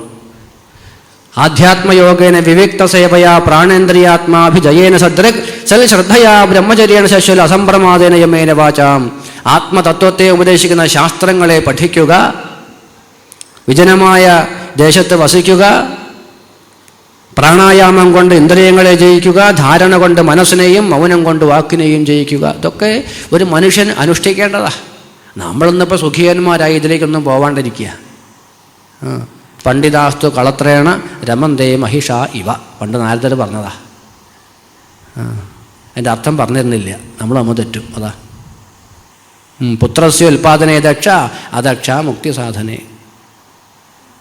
അർത്ഥം അറിയണവർ അടുത്തുള്ള ആൾക്ക് പറഞ്ഞു കൊടുത്തോളുക. അതുകൊണ്ട് നോക്കൂ ഉണ്ണിയോളെ, നമ്മൾ ജീവിതത്തിൽ മുമ്പോട്ട് പോകുമ്പം കാലം നമുക്ക് തുല്യം ഓരോ പദവികളെ ചാർത്തിത്തരും. ആ പദവിയിലൊക്കെ ഞാൻ എത്തുമ്പോൾ ആ പദവിയോട് നീതി പുലർത്താൻ നമുക്ക് സാധിക്കണം. ഞാൻ ഭൂമിയിൽ പിറന്നു വീണു കഴിഞ്ഞാൽ ആ നിമിഷം മുതൽക്ക് എനിക്ക് ഓരോ പദവികളെ ഈ കാലം ചാർത്തിത്തരും. ആ പദവികളോടൊക്കെ നീതി പുലർത്താൻ എനിക്ക് സാധിക്കണം. സാധിക്കുന്നില്ലെങ്കിൽ ആ സ്ഥാനത്തിനൊന്നും ഞാൻ അർഹനല്ല. ഞാൻ ജനിച്ചു വീഴുന്നതോടുകൂടി ഞാൻ മകനാണ്, മകളാണ്. ആ മകൻ്റെ മകളുടെ കർത്തവ്യം ചെയ്യാൻ എനിക്ക് അധികാരമുണ്ട്, എനിക്ക് ബാധ്യത ഉണ്ട്. കുറച്ചു കഴിയുമ്പോൾ ഞാൻ ജ്യേഷ്ഠനാവും, ഞാൻ ചേച്ചിയാവും. ഈ കാലം എനിക്ക് ഓരോരോ പദവികളെ ചാർത്തിത്തരും. മുമ്പ് ഞാൻ വെറും മകനായിരുന്നു, അല്ലെങ്കിൽ മകളായിരുന്നു. പിന്നെ ഞാൻ ചേച്ചിയാവും, ജ്യേഷ്ഠനാവും, അനിയനാവും, അനിയത്തിയാവും. ഇപ്പോഴൊക്കെ ഈ സമയങ്ങളിലൊക്കെ എനിക്ക് ഓരോരോ കർത്തവ്യങ്ങളുണ്ട്. മകനാകുമ്പോൾ മകൻ്റെ, മകളാകുമ്പോൾ മകളുടെ, ജ്യേഷ്ഠനാകുമ്പോൾ ജ്യേഷ്ഠൻ്റെ, അനിയനാകുമ്പോൾ അനിയത്തിയുടെ. കുറച്ച് കഴിയുമ്പോൾ ഞാൻ ഭർത്താവും ഭാര്യയാവും. ആ ഭർത്താവിൻ്റെ കടമ, ഭാര്യയുടെ കടമ ഞാൻ ചെയ്യണം. ഞാൻ അധ്യാപകനാവും, ഗുരുവാവും, ഞാൻ ശിഷ്യനാവും. എനിക്ക് മകളുണ്ടാകുമ്പോൾ ഞാൻ അച്ഛനാവും, ഞാൻ അമ്മയാവും, അമ്മാവനാവും, വല്യമ്മയാവും, ചെറിയമ്മയാവും. ഇങ്ങനെ എൻ്റെ ജീവിതം മുന്നോട്ട് പോകുമ്പോൾ കാലം എനിക്ക് ഓരോ പദവികളെ ചാർത്തിത്തരും. ആ പദവികളോട് നീതി പുലർത്താൻ നമുക്ക് സാധിക്കണം. ആ പദവികളോട് നീതി പുലർത്താൻ നമുക്ക് സാധിക്കുന്നില്ലെങ്കിൽ ഉണ്ണികളെ, നമ്മളൊന്നും ആ പദവിക്ക് യോഗ്യന്മാരല്ല. അതുകൊണ്ട് ഗുരുർ ന സസ്യാൽ സ്വജനോ ന സസ്യാൽ പിതാ ന സസ്യാൽ ജനനീ ന സസ്യാൽ ദൈവം ന സസ്യാൽ ന പതിഷ്ഠ സസ്യാൽ ന മോചയേൽ യസമുപേത മൃത്യും. ഗുരുർ ന സസ്യാത്, ഗുരുവല്ല. കാലം എനിക്ക് ഗുരു പദവി തന്നാൽ ആ ഗുരുവിൻ്റെ പദവിയിൽ ഞാൻ മര്യാദയെ പാലിച്ചോളണം. എന്താണ് ആചാര്യൻ്റെ, ഗുരുവിൻ്റെ കർത്തവ്യം? സമൂഹത്തെ ഗ്രസിച്ചിരിക്കുന്ന അജ്ഞാനത്തെ യുക്തിയുക്തം നശിപ്പിച്ച് അവനെ ആത്മവിശ്വാസമുള്ളവനാക്കി, ഗുരുത്വമുള്ളവനാക്കി തീർത്ത് അവനെ ഈശ്വരപന്ഥാവിലേക്ക് നയിക്കാൻ സാധിക്കണം ഗുരുവിന്. അപ്പം സമൂഹത്തെ, സമാജത്തെ ഗ്രസിച്ചിരിക്കുന്ന അന്ധവിശ്വാസത്തെ യുക്തിയുക്തം എതിർത്ത് അവനെ ആത്മവിശ്വാസമുള്ളവനാക്കി, പ്രഭാവമുള്ളവനാക്കി, അവന് ശരിയായ ഈശ്വരപന്ഥാവ് കാണിച്ചു കൊടുക്കാൻ സാധിക്കാത്ത ഗുരുവല്ല. ഇവിടെ പറയുന്നുണ്ട്, എന്താണ്? ഇത്തം വിമന്യുരനുശിഷ്യാതജ്ഞാൻ ന യോജയേത് കർമ്മസു കർമ്മമൂഢാൻ. ആ വരിയൊക്കെ എഴുതി വെച്ച് പഠിക്കണം, പ്രത്യേകിച്ച് ആചാര്യന്മാർ. ഇന്ന് ഭാഗവതത്തിൻ്റെ പേരിൽ കാണിക്കുന്ന പേക്കൂത്തുകൾക്ക് കണക്കില്ല. ഇവിടെ വ്യക്തമായിട്ട് ഋഷഭൻ പറയുന്നുണ്ട്, അവനവന് കാലം ചാർത്തിത്തരുന്ന ഈ പദവികളോട് നീതി പുലർത്തണം. അതിന് വലിയ ഉത്തരവാദിത്തമുള്ള ഒരാളാണ് ഈ ഗുരു ആചാര്യൻ. ആ ആചാര്യൻ ഇവിടെ പറയണം, ന യോജയേത് കർമ്മസു കർമ്മമൂഢാൻ. ഈ കർമാസക്തന്മാരായിട്ടിരിക്കുന്ന സാമാന്യ ജനങ്ങളെ വീണ്ടും കർമ്മങ്ങളിൽ അവരെ പോയി പെടുത്തരുത്. വീണ്ടും അവർക്ക് കർമ്മങ്ങളോട് താല്പര്യം ഉണ്ടാക്കുന്ന പരിപാടി ചെയ്യരുത്. കം യോജയൻ മനോജോർത്ഥം ലഭതേ നിപാതയൻ നഷ്ടദൃശം ഹി ഗർത്തേ. എന്തൊരു ഉദാഹരണം അവിടെ നിന്ന് അറിയോ? ഇപ്പോൾ ഒരാൾ നടന്നു പോവുകയാണ്, കണ്ണ് കാണാത്ത ഒരാൾ നടന്നു പോവുകയാണ്. അപ്പം അവിടെ മുമ്പിലൊരു കുഴിയുണ്ട്. അപ്പം ഇയാൾ കാണുന്നുണ്ട് എന്ത്? ഈ കണ്ണ് കാണാത്ത ആൾ പോകുന്ന വഴിയിൽ കുഴിയുണ്ട് എന്ന് കാണുക, ഒരു ഗർത്തമുണ്ട് എന്ന് കാണുന്നുണ്ട്. എന്നിട്ടും ഇയാൾ പറയാ അതിൽ പൊക്കോളിട്ടോ എന്ന് പറയുന്നത് പോലെ വഞ്ചനയാണ് കർമ്മങ്ങളിൽ ആസക്തിയുള്ള ഇത്തരം സാമാന്യ ജനങ്ങളെ ഈ പറയുന്ന യജ്ഞങ്ങളുടെ പേരിൽ വീണ്ടും കർമ്മങ്ങളിൽ കൊണ്ടുപോയി കൊടുക്കുന്ന ആചാര്യൻ. മനസ്സിലാക്കണം. അതുകൊണ്ട് നിപാതയൻ നഷ്ടദൃശം ഹി കർത്തെ. ഈ കുഴിയിലേക്ക് വീണ്ടും പോകുന്ന അവൻ കുഴിയിൽ ചാടും എന്നറിഞ്ഞിട്ടും വീണ്ടും ആ വഴി കാണിച്ചു കൊടുക്കാൻ പാടില്ല. ആ വഴി ഗർത്തമാണ്, അത് ഗുരുവിൻ്റെ കർത്തവ്യമല്ല. അതുകൊണ്ട് സമൂഹത്തിൽ ഇരിക്കുന്ന അന്ധവിശ്വാസങ്ങളെ, അനാചാരങ്ങളെ യുക്തിയുക്തം എതിർത്ത് അവർക്ക് ശരിയായ ഈശ്വരബന്ധാവ് കാണിച്ചു കൊടുക്കാനുള്ള ആർജവം ഉണ്ടാവണം ആചാര്യന്. അതില്ലാത്തവൻ ആചാര്യൻ്റെ പദവിയിൽ ഇരിക്കാൻ പാടില്ല.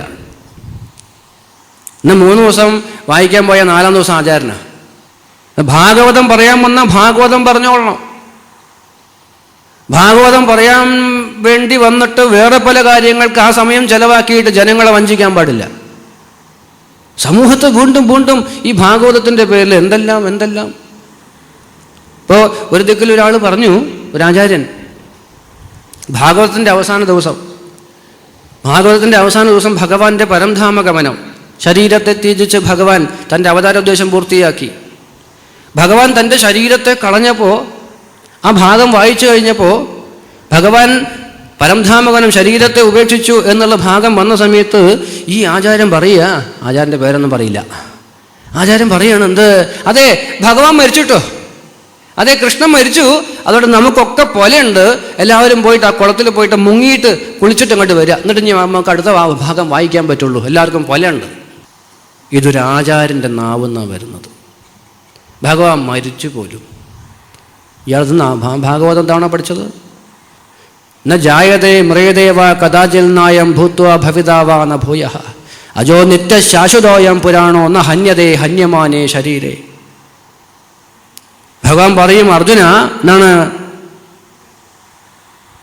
അവജാനന്തി മാ മൂഢാഃ മാനുഷീം തനുമാശ്രിതം പരംഭാവം അജാനന്ത മമ ഭൂതമഹേശ്വരം.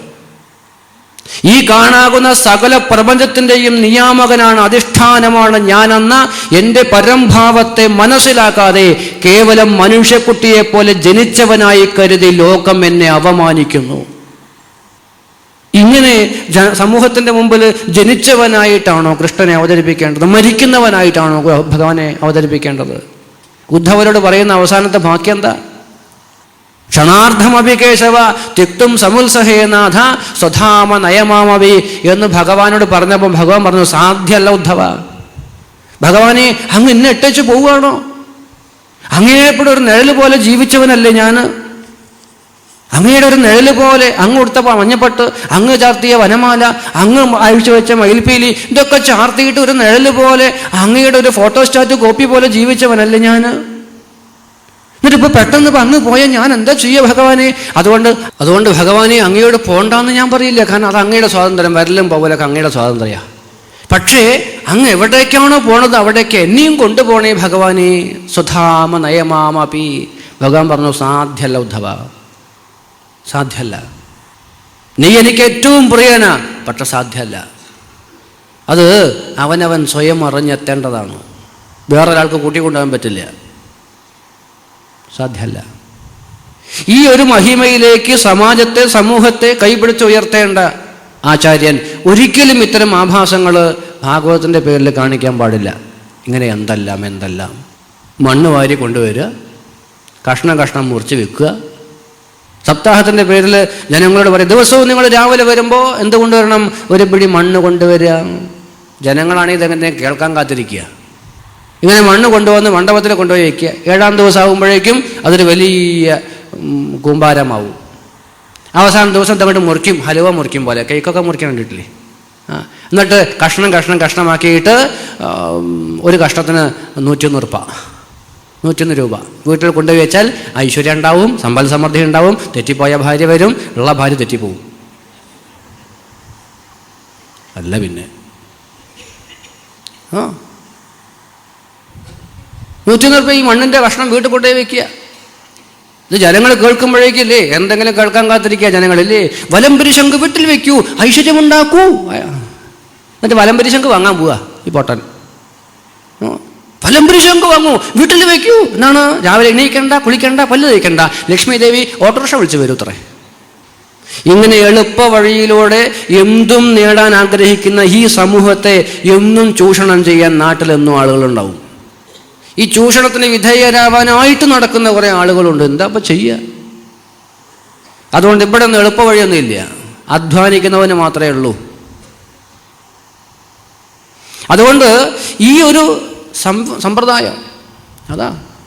ഇപ്പം ശാസ്ത്രം ഈ പറയുന്ന ആളുകൾ മനസ്സിലാക്കേണ്ടത്, ഗുരുവിൽ നിന്ന് ശരിയായ രീതിയിൽ ശാസ്ത്രം ധരിച്ച് പഠിച്ചുറപ്പിച്ച ഒരാചാര്യൻ ശരിയായ സമ്പ്രദായം എന്താണെന്നും ജീവിത വഴി എന്താണെന്നും ഈശ്വരനിലേക്കുള്ള വഴി എന്താണെന്നും ശരിയായി ക്രമത്തിൽ പഠിച്ച് ധരിച്ചുറപ്പിച്ച ഒരു ആചാര്യനെ, ഗുരുവിനെ സാമാന്യ ജനങ്ങൾ അനുസരിക്കുന്നതാണോ ഉത്തമം?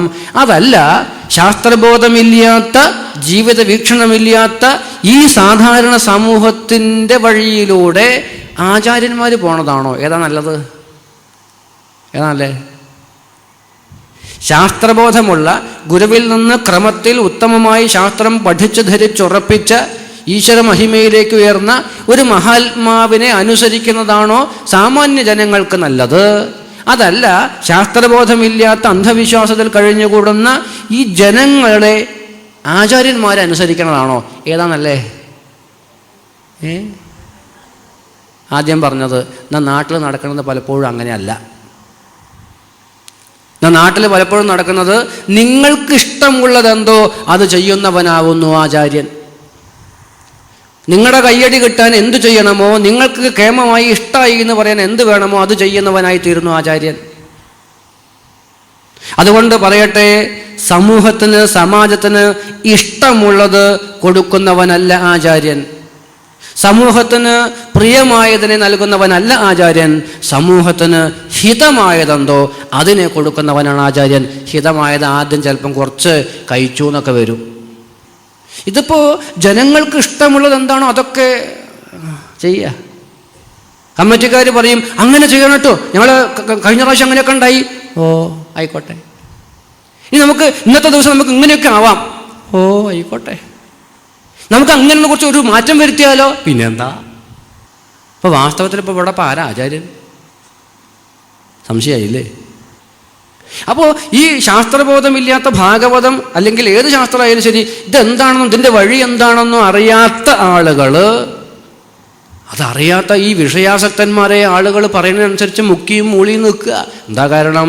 കമ്മിറ്റിക്കാർ പറയണത് ഇന്ന് കേട്ടാലേ അടുത്ത കൊല്ലം എന്നെ വിളിക്കുള്ളൂ. അപ്പോൾ അടുത്ത കൊല്ലവും എന്നെ വിളിക്കണമെങ്കിൽ കമ്മിറ്റിക്കാർക്ക് ഇഷ്ടമുള്ളതൊക്കെ ഞാൻ ചെയ്യണം. അതുകൊണ്ട് നട്ടല് പോയവനാവരുത് ആചാര്യൻ, നട്ടലുള്ളവനായിരിക്കണം ആചാര്യൻ. സമൂഹത്തിന്, സമാജത്തിന് എന്താണോ ഹിതമായത് അതേ കൊടുക്കാവൂ. സമൂഹത്തിന്, സമാജത്തിന് പ്രിയമായതിനെ കൊടുക്കുന്നവനാവരുത് ആചാര്യൻ. അതുകൊണ്ട് ഈ ഒരു മഹിമയിലേക്ക് ആർജവത്തോടെ നീങ്ങാത്ത ആ ഗുരുവല്ല. ഗുരുർന്ന സസ്യാത്. പിന്നെ സ്വജനോ ന സസ്യാത്. ഒരു ദുഃഖം വരുമ്പോൾ, ഒരു ക്ലേശം വരുമ്പോൾ കൂടെ നിൽക്കാത്ത ബന്ധുവല്ല. പിതാ ന സസ്യാത്. അച്ഛനല്ല.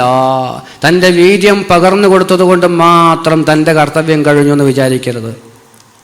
ആ മകനാവട്ടെ, മകളാവട്ടെ, അവൾക്ക് വേണ്ട അന്നം, വസ്ത്രം, വിദ്യാഭ്യാസം, അത് കഴിഞ്ഞ് അടുത്ത ആശ്രമത്തിലേക്ക് കൈ പിടിച്ച് നയിക്കേണ്ടത് അച്ഛനാണ്, കുടുംബത്തിലെ അച്ഛനാണ്.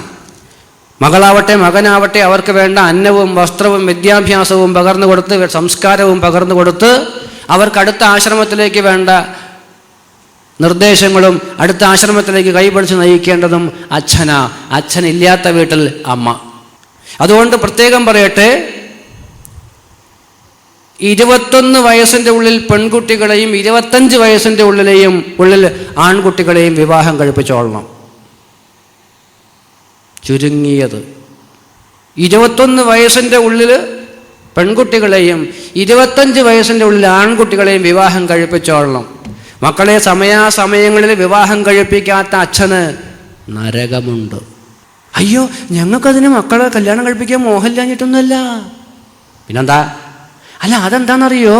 ചൊവ്വാദോഷം. ചൊവ്വാദോഷം. എന്താണ്? ചൊവ്വാദോഷം ഉണ്ടെന്ന്. അതൊക്കെ നിങ്ങളുണ്ടാക്കിയ പുകില്. അതൊന്നും ശാസ്ത്രത്തിന് അതൊന്നും നോക്കേണ്ട കാര്യമില്ല. അതൊക്കെ എന്താണെന്നും ശാസ്ത്രത്തിന് അതൊന്നും ശാസ്ത്രം നോക്കില്ല. 21 വയസ്സ് പെൺകുട്ടികൾ പരമാവധിയാണ് പറഞ്ഞത് കേട്ടോ. അതിൻ്റെ ഉള്ളിൽ കഴിഞ്ഞോളണം. 25 വയസ്സിനുള്ളിൽ ആൺകുട്ടികളും വിവാഹം കഴിപ്പിച്ചോളണം. അച്ഛൻ്റെ കർത്തവ്യമാണത്. ഇന്നിപ്പോൾ ഓരോ ദോഷം പറഞ്ഞ് നമ്മുടെ കുട്ടികളുടെ ജീവിതം തുലച്ചു കളയല്ലേ ഈ രക്ഷിതാക്കൾ.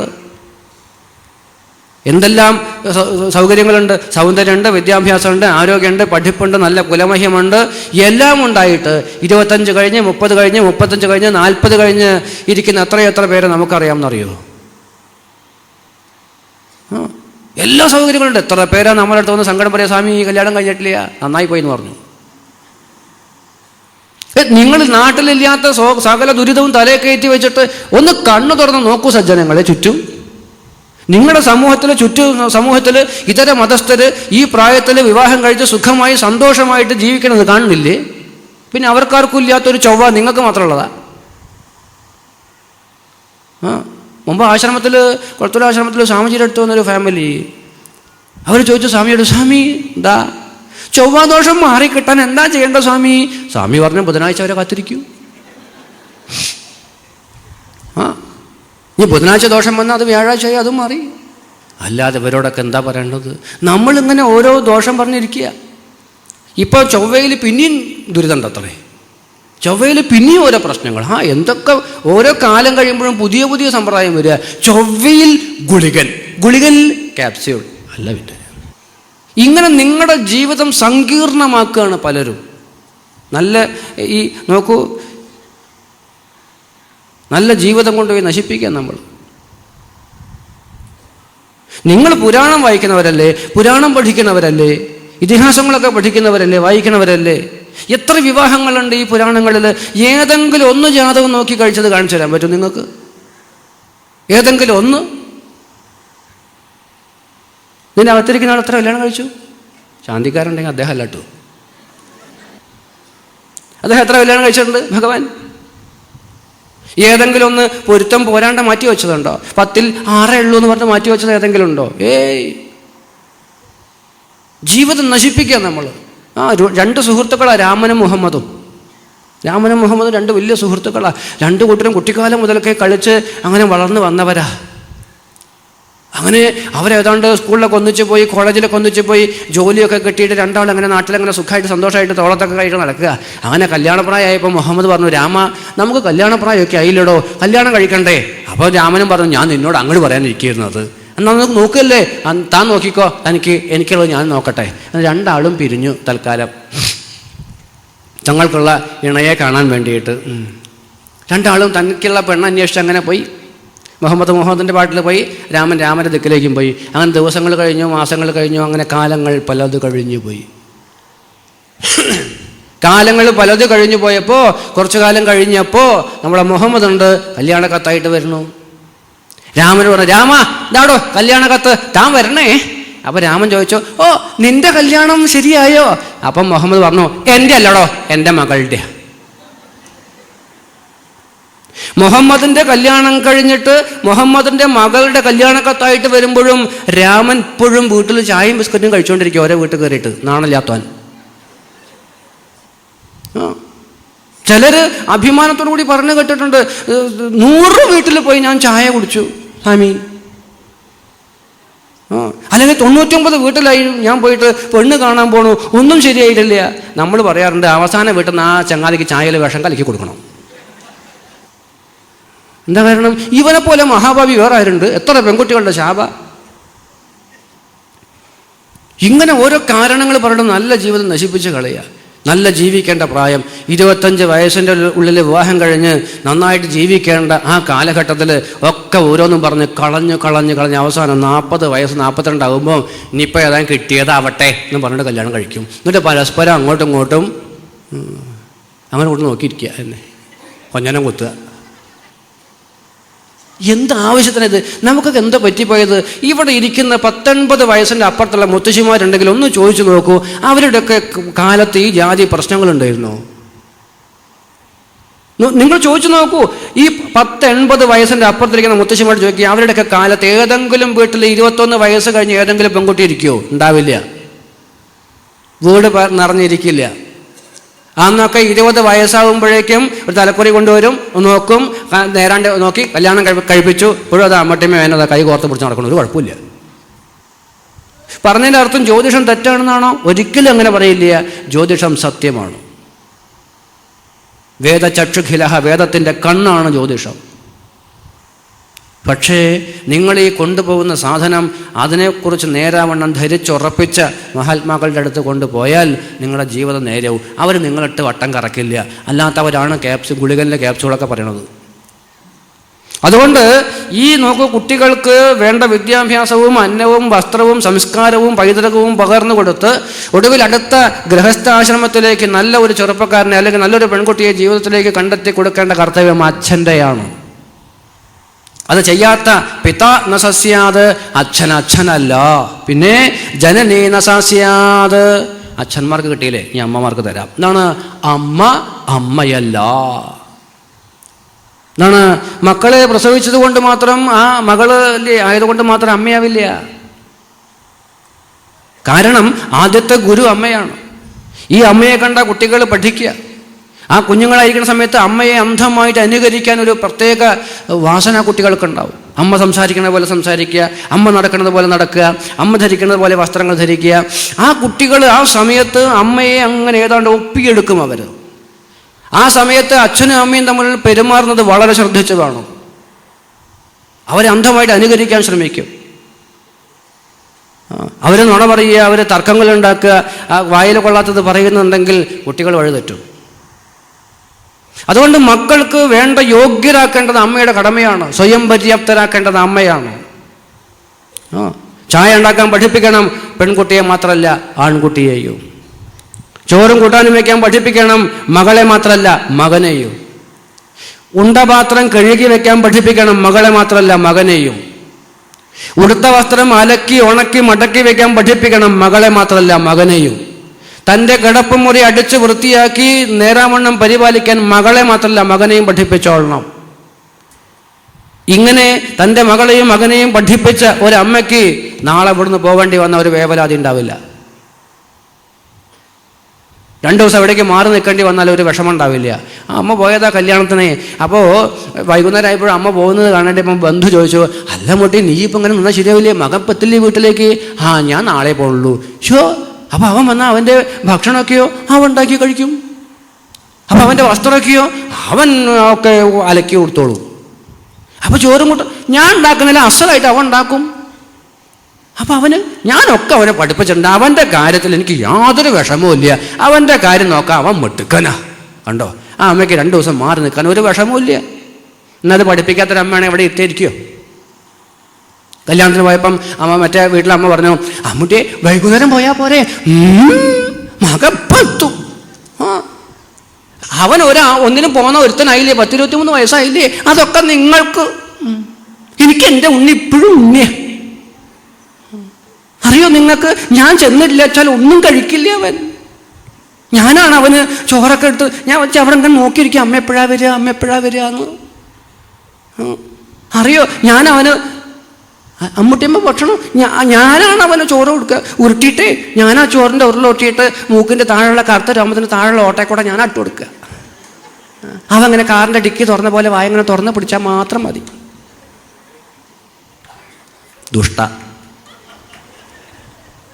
ആ മകനെ ഒന്നിനും കൊള്ളാത്തവനാക്കി. ഇതിൽ അഭിമാനിക്കുന്നവരുണ്ട്. തൻ്റെ മകനെ മകളെ ഒന്നിനും കൊള്ളാത്തൊരു ബൊമ്മ കണക്കെ സൃഷ്ടിക്കുന്ന അച്ഛനമ്മമാരുണ്ട്. പാടില്ല. പെൺകുട്ടികൾ അടുക്കളയിൽ കയറി അമ്മയൊന്ന് സഹായിക്കാൻ വന്നാൽ തന്നെ ചിലപ്പോൾ ഈ അമ്മമാർ സമ്മതിക്കില്ല. നീ അടുക്കളയിലേക്ക് വരണ്ട, പോയി പഠിച്ചോളൂ, അടുക്കളയിലേക്ക് ഞാൻ നോക്കിക്കോളാം, നീ ഇങ്ങനെ. എന്നിട്ട് അവസാനത്തിനെ കല്യാണം കഴിച്ച് പറഞ്ഞയക്കും. എന്നിട്ട് അവിടെ പോയാലോ ചായ ഉണ്ടാക്കാൻ പോലും അറിയാത്തൊരു വിഭാഗം. അങ്ങനെയാ, ചായ ഉണ്ടാക്കാൻ പോലും അറിയില്ല. എന്നിട്ട് അവിടെ പോയിട്ട് നാണം കെടുക. ഇങ്ങനെയൊന്നും ആവാൻ പാടില്ല. നമ്മുടെ കുട്ടികളെ സ്വയം പര്യാപ്തരാക്കാൻ നമുക്ക് സാധിക്കണം. എന്തിനും പോന്നവരാക്കണം. ഏത് സാഹചര്യങ്ങളോടും പെരുമാറാനും ഏത് സാഹചര്യങ്ങളെ അതിക്രമിക്കാനും ഏത് സാഹചര്യങ്ങളിലും മനസ്സ് തളർന്നു പോവാതെ കരുത്തുള്ളവളാക്കി മാറ്റാൻ നമുക്ക് സാധിക്കണം മക്കളെ. മകനാണെങ്കിൽ പുരാണത്തിലെ കഥകൾ പറഞ്ഞു കൊടുക്കണം. സീതയുടെ ചരിത്രം, സാവിത്രിയുടെ ചരിത്രം, കുന്തിയമ്മയുടെ ത്യാഗം, പാഞ്ചാലിയുടെ സമർപ്പണം ഒക്കെ കുട്ടികൾക്ക് പറഞ്ഞു കൊടുത്ത് നല്ല ആദർശ വനിതകളാക്കി മാറ്റാൻ നമുക്ക് സാധിക്കണം. ഇങ്ങനെ സീതയെയും സാവിത്രിയെയും പാഞ്ചാലിയെയും കുന്തിയമ്മയെയും ഒക്കെ മനസ്സിൽ പേറി ആദർശ വനിതകളാക്കി പേറുന്ന പെൺകുട്ടികൾക്ക് ജീവിതത്തിൽ എന്തെങ്കിലും നിസ്സാര പ്രശ്നങ്ങൾ വന്നാലോ എത്ര തീവ്ര പ്രശ്നങ്ങൾ വന്നാലോ അവർ തളരില്ല. അവരതിനേക്ക് അതിക്രമിക്കാൻ അവർക്ക് ശേഷിയുണ്ടാവും. നിങ്ങൾ കണ്ടിട്ടില്ലേ കോഴി തൻ്റെ കോഴിക്കുഞ്ഞുങ്ങളെ വളർത്തുന്നത് കണ്ടിട്ടുണ്ടോ? കോഴി തൻ്റെ കോഴിക്കുഞ്ഞുങ്ങളെ വളർത്തുന്നത് കണ്ടിട്ടുണ്ടോ? അതങ്ങനെ കോഴിക്കുഞ്ഞുങ്ങൾക്ക് ഈ അമ്മയാണ് മണ്ണൊക്കെ നീക്കി കൊടുക്കുക. മണ്ണ് നീക്കിയിട്ട് അവിടെ അന്നം കിട്ടിയാൽ പറയും കുട്ടികൾ ഇങ്ങോട്ട് വരും, എന്നിട്ട് ആ കോഴിക്കുട്ടികൾ ഓടി വരും, എവിടെ അമ്മേ ചോദിച്ചിട്ട് കാലിലിടുന്ന മണ്ണ് തൻ്റെ അന്നം കണ്ടെത്ത് കൊത്തി തിന്ന് സന്തോഷിക്കും. എന്നിട്ട് അമ്മയാണ് കൂട്ടിക്കൊണ്ടുപോയിട്ട് അവിടെ മണ്ണ് അങ്ങോട്ട് അതവിടെ അവിടെ. എങ്ങാനും ഈ കുട്ടികൾ വഴി തെറ്റി അങ്ങോട്ട് പോകുമ്പോൾ ഈ അമ്മ കൊത്തിയിട്ട് ഇങ്ങോട്ട് പാടും, നീ എങ്ങോട്ടാ പോണേ. കണ്ടില്ലേ അവിടെ കാക്കകളൊക്കെ ഉണ്ട്. തൻ്റെ ചിറകിൻ്റെ ഉള്ളിൽ ഒതുക്കി അവരെ സംരക്ഷിച്ച് വളർത്തും. മണ്ണ് നീക്കി അമ്മയാണ് ഈ കുട്ടിക്ക് അന്നം കൊടുക്കുക. എത്ര കാലം വരെ കൊടുക്കും? ശ്രദ്ധിച്ചിട്ടുണ്ടോ നിങ്ങൾ? ഈ തള്ളക്കോഴി തൻ്റെ മക്കൾക്ക് എത്ര കാലം വരെ താൻ മണ്ണ് നീക്കി അന്നം കൊടുക്കും? ഏത് കാലം കൊടുക്കുമോ? ഇല്ല. തൻ്റെ കോഴിക്കുഞ്ഞുങ്ങളുടെ കാലിന് ബലം വരുന്നത് വരെ. തൻ്റെ കോഴിക്കുഞ്ഞുങ്ങളുടെ കാലിന് ബലം വന്നു എന്ന് കണ്ടാൽ അപ്പം നേരത്തെ കൊത്തിയടുപ്പിച്ച് അതേ അമ്മ ആ കൊക്കൊണ്ട് കൊത്തി ഒഴിക്കും. പവർന്നു, നീ ഇങ്ങോട്ട് വരും, നീ നിന്റെ കാലുകൊണ്ട് പോയി അന്നം കണ്ടെത്തും. കൊത്തി ഓടിക്കണത് കാണുമ്പോൾ നമുക്ക് തോന്നുന്നത് എന്തൊരു ക്രൂരതയാണ്. അല്ല, നോക്കൂ, ആ തള്ളക്കോഴി തൻ്റെ കുഞ്ഞുങ്ങളെ കൊത്തി ഓടിക്കുന്നൊരു സമയമുണ്ടല്ലോ, അതാണ് സജ്ജനങ്ങളെ ആ അമ്മയുടെ മാതൃവാത്സല്യത്തിൻ്റെ മഹനീയമായൊരു മുഹൂർത്തം. എന്താ അത്? ഈ കോഴിക്കറിയാം ഞാനൊന്നും ഉണ്ടാവില്ല അവർക്ക് മണ്ണ് നീക്കി കൊടുക്കാൻ, നാളെ ഞാൻ ഇല്ലാണ്ടാവും. അതുകൊണ്ട് അവൻ്റെ കാലിൻ്റെ ബലം എന്താണെന്ന് അവന് അറിയണം. സ്വന്തം കാലിൽ തൻ്റെ അന്നം കണ്ടെത്താനുള്ള ശേഷി ആ കുട്ടികൾക്ക് ഉണ്ടാക്കി കൊടുക്കണം ഈ അമ്മ. സ്വന്തം കാലിൻ്റെ ബലം എന്താണെന്ന് സ്വന്തം കാലിൽ വിശ്വാസമുള്ളവരാക്കി തീർക്കണം തൻ്റെ മക്കളെ. അതുകൊണ്ട് കൊത്തി ഓടിക്കും. നീ പോയി കണ്ടെത്ത്. അമ്മ വേദനയോടുകൂടിയ കൊത്തി ഓടിക്കുക. പക്ഷേ അവൻ്റെ സ്വന്തം കാലിൽ നിൽക്കാൻ ശേഷി ഉണ്ടാകുമ്പം ഈ അമ്മയ്ക്കൊരു സന്തോഷമുണ്ട്. കണ്ടുണ്ടോ പക്ഷികൾ തൻ്റെ പക്ഷിക്കുഞ്ഞുങ്ങളെ വളർത്തുന്നത്? ആ കൂട്ടിൻ്റെ അകത്ത് മുട്ട വിരിഞ്ഞ് പക്ഷികളങ്ങനെ വരുമ്പോൾ പറയും അമ്മയെ വിശക്കണു എന്ന് പറയുമ്പോൾ ഈ അമ്മ നോക്കൂ, ഈ അന്നം കൊണ്ടുവന്ന് വായിലേക്ക് ഇട്ട് കൊടുക്കും. വിശക്കണമെന്ന് പറയുമ്പോൾ നിങ്ങൾ ആരും വിഷമിക്കേണ്ട എന്ന് പറഞ്ഞാൽ അച്ഛനും ഈ അച്ഛൻ പക്ഷിയും തള്ളപ്പക്ഷിയും വന്നിട്ട് ഭക്ഷണം വായിലേക്ക് ഇട്ട് കൊടുക്കും. എപ്പോഴെങ്കിലും ഈ പക്ഷിക്കുഞ്ഞുങ്ങൾ കൂട്ടിൽ നിന്ന് പുറത്ത് നിരങ്ങി പുറത്തേക്ക് വീഴാൻ നോക്കിയാൽ ഈ അമ്മ കൊത്തി അകത്തേക്ക് ഇടും. നീ എങ്ങോട്ടാ പുറത്തേക്ക് പോണത്? കൊത്തി അകത്തേക്ക് ആക്കും. ഞാൻ നിനക്ക് ഭക്ഷണം കൊണ്ടുവരാം എന്ന് പറഞ്ഞാൽ അമ്മ പോയിട്ട് അന്നം കൊണ്ടുവന്ന് അതിൻ്റെ വായിലേക്ക് ഇട്ട് കൊടുക്കും. എത്ര കാലം വരെ? തൻ്റെ പക്ഷിക്കുഞ്ഞുങ്ങളുടെ ചിറകിന് ബലം വരുന്നത് വരെ. ആ കുഞ്ഞുങ്ങളുടെ ചിറകിന് ബലം വന്നു എന്ന് കണ്ടാൽ നേരത്തെ കൊത്തി കൂടിനകത്തേക്കാക്കി അതേ തള്ളപ്പക്ഷി കൊത്തിയിട്ട് കൂടുന്നു പുറത്തേക്ക് ഒരു ഏറുണ്ട്. കണ്ടിട്ടോ നമ്മൾ കണ്ടിട്ടുണ്ട്. ആ വലിയ വൃക്ഷത്തിൻ്റെ മുകളിലുള്ള കൂട്ടിൽ നിന്ന് ആ തള്ളപ്പക്ഷി തൻ്റെ കുഞ്ഞിനെ കൊത്തിയിട്ട് പുറത്തേക്ക് ഒരു ഏറാ. എന്തൊരു വല്ലാത്തൊരു അവസ്ഥയെന്നറിയോ? ആ കുട്ടി ഇങ്ങനെ താഴോട്ട് ഇങ്ങനെ വരും. താഴോട്ട് വരുന്ന സമയത്ത് അങ്ങനെ ചിറകടിച്ചടിച്ചടിച്ചടിച്ചടിച്ചടിച്ച് അത് തൻ്റെ ചിറകിൽ വിശ്വാസം വന്നു. അതെ, ഈ തള്ളപ്പക്ഷിക്ക് തോന്നുക, അയ്യോ നീ എങ്ങനും താഴെ വീണ് ചത്തുപോയാലോ, വേണ്ട കേട്ടോ, നീ ഇങ്ങനെ ഇവിടെ ഇരുന്നോളൂ, ഞാൻ നിനക്ക് വേണ്ട ഭക്ഷണം എന്നും കൊണ്ടു തരട്ടോ എന്ന് ഈ തള്ളപ്പക്ഷി കരുതി അങ്ങനെ ചെയ്താൽ അത് ഏറ്റവും വലിയ വഞ്ചനയാണ് ആ കുട്ടികളോട്. അതെ. അതുകൊണ്ട് തൻ്റെ മക്കള് സ്വന്തം ചിറകിൽ വിശ്വാസമുള്ളവരായി, സ്വന്തം ചിറകിൻ്റെ ബലമെന്താണെന്ന് കണ്ടെത്തി അവർ സ്വന്തം അന്നം കണ്ടെത്തി നാളെ ജീവിക്കാൻ ആഗ്രഹമുള്ള അമ്മ കൊത്തി പുറത്തേക്ക് എറിയും. ആ കൊത്തി പുറത്തേക്കിടുന്ന ആ ഒരു മുഹൂർത്തമാണ് സജ്ജനങ്ങളെ അമ്മയുടെ മാതൃവാത്സല്യത്തിൻ്റെ മഹനീയമായ ഭാവം. ഈ കോഴിക്കും ഈ പക്ഷികൾക്കുള്ള വിവരമെങ്കിലും വിവരമുണ്ടെന്ന് പറയുന്ന ഈ മനുഷ്യന്മാർക്ക്, അമ്മമാർക്ക് ഉണ്ടാവണേ. തൻ്റെ മക്കളെ കെട്ടിപ്പൂട്ടി അകത്തിട്ട് ഒന്നിനും കൊള്ളാത്ത കഴിവുകെട്ടവരാക്കി വളർത്താണ്ടിരിക്കുക. തുറന്നുവിടുക അവരെ കളിക്കാൻ, ഓടാൻ, വെയിൽ കൊള്ളാൻ, മഴ കൊള്ളാൻ. ഇന്ന് കുട്ടികളൊന്നും കാണില്ല. പൂമുഖത്ത് നേരെ സ്കൂളിൻ്റെ വണ്ടി വരും, പൂമുഖത്ത് സ്കൂളിൻ്റെ വണ്ടീൻ്റെ അകത്തേക്ക് കയറും, പൂമുഖത്ത് നേരെ വണ്ടീൻ്റെ അകത്തേക്ക്, അവിടെ നേരെ സ്കൂളിൻ്റെ പൂമുഖത്തേക്ക് അവിടെ ഇറക്കി വയ്ക്കും, സ്കൂളിൻ്റെ പൂമുഖത്ത് വണ്ടിയിലേക്ക് കയറ്റി വയ്ക്കും, നേരെ വീട്ടിൻ്റെ പൂമുഖം. അങ്ങനെ പൂമുഖം ടു പൂമുഖം, ടൗൺ ടു ടൗൺ എന്ന് പറയുന്ന പോലെ. അത് വെയിൽ കാണുന്നില്ല, മഴ കാണുന്നില്ല, മണ്ണ് കാണുന്നില്ല. പലപ്പോഴും പല അച്ഛനമ്മമാർ പറയുന്നത് കേട്ടിട്ടുണ്ട്, ഞങ്ങളൊക്കെ കുട്ടിക്കാലത്ത് ഒരുപാട് കഷ്ടപ്പാടുകൾ അനുഭവിച്ചവരാ, എത്ര പട്ടിണി കിടന്നിട്ടുണ്ടെന്നറിയോ? എൻ്റെ മകനെ പട്ടിണി കിടക്കാൻ ഞാൻ സമ്മതിക്കില്ല, എൻ്റെ മകനൊരു ദുഃഖം ഉണ്ടാവാൻ ഞാൻ സമ്മതിക്കില്ല, ഒന്നും അറിയിക്കേണ്ട ഞാൻ അവനെ വളർത്തും. ദുഷ്ടനാണ് ഈ അച്ഛൻ, ഈ അമ്മ. താൻ അനുഭവിച്ച ത്യാഗവും വിഷമവും വിശപ്പിൻ്റെ വേദനയുമൊക്കെ കുട്ടികളെ അറിയിക്കണം. ആ മക്കളെ വളർത്താൻ താൻ എത്ര ത്യാഗം സഹിച്ചിട്ടുണ്ട് എന്നുള്ളത് മക്കളെ അറിയിച്ച് വളർത്തണം. ഇവിടെയാണ് അച്ഛനമ്മമാർക്ക് പരാജയം സംഭവിക്കുന്നത്. എന്നെ അച്ഛൻ പഠിപ്പിക്കാൻ, അമ്മ പഠിപ്പിക്കാൻ എത്രമാത്രം ത്യാഗം സഹിക്കുന്നുണ്ട്. പലപ്പോഴും പട്ടിണി കിടന്നിട്ടാണ് എൻ്റെ അച്ഛൻ എന്നെ വളർത്തുന്നത് എന്ന് മകൻ അറിയണം. ചിന്തിക്കുക, അത് മനസ്സിലാക്കുക. അതുകൊണ്ട് മക്കളെ സ്വയം പര്യാപ്തരാക്കി വളർത്താൻ നമുക്ക് സാധിക്കണം. അതുകൊണ്ട് നമ്മുടെ വേദന, പ്രയാസങ്ങളൊക്കെ മക്കളെ അറിയിച്ച് വളർത്തണം. കുട്ടികളോട് പറയണം, ഞാൻ നിന്നെ എത്രമാത്രം കഷ്ടപ്പെട്ടാണ് വളർത്തുന്നതെന്ന്. അങ്ങനെ വളർത്തുന്ന മക്കൾ നാളെ നമുക്ക് സഹായമാവും. തൻ്റെ ത്യാഗവും ദുഃഖവും ക്ലേശവും താൻ കടന്ന പട്ടിണിയും മക്കളെ അറിയിച്ച് വളർത്തിയാൽ നാളെ അവനറിയും, എൻ്റെ അമ്മ, എൻ്റെ അച്ഛൻ ഒരുപാട് ത്യാഗം സഹിച്ചിട്ടാണ് എന്നെ വളർത്തിയത്. നിങ്ങൾക്ക് അവസാന കാലത്ത് അവൾ കൂട്ടായിട്ടുണ്ടാവും. അല്ലാതെ ദുഃഖമെന്താണെന്ന് അറിയിക്കാതെ, വിശപ്പെന്താണെന്ന് അറിയിക്കാതെ നിങ്ങൾ വളർത്തിയാൽ അവസാന കാലത്ത് നിങ്ങൾക്ക് അവൻ കൂടെ ഉണ്ടാവില്ല, മറ്റേ സ്ഥലത്ത് ഏർപ്പാടാക്കി തരും. ചിന്തിച്ചോളൂ അതൊക്കെ. അതുകൊണ്ട് എന്താണ് ജനനീന സാസ്യാത്, അമ്മയല്ല. കണ്ടിട്ടുണ്ടോ നിങ്ങൾ? ഗുജറാത്തിലുണ്ടായിരുന്ന ഏതോ ഒരു വലിയൊരു രത്നവ്യാപാരി തൻ്റെ മകനെ 3000 ഉറുപ്പ്യ കൊടുത്തിട്ട് പറഞ്ഞയച്ചു. പത്രത്തിലൊക്കെ ഉണ്ടായിരുന്നു.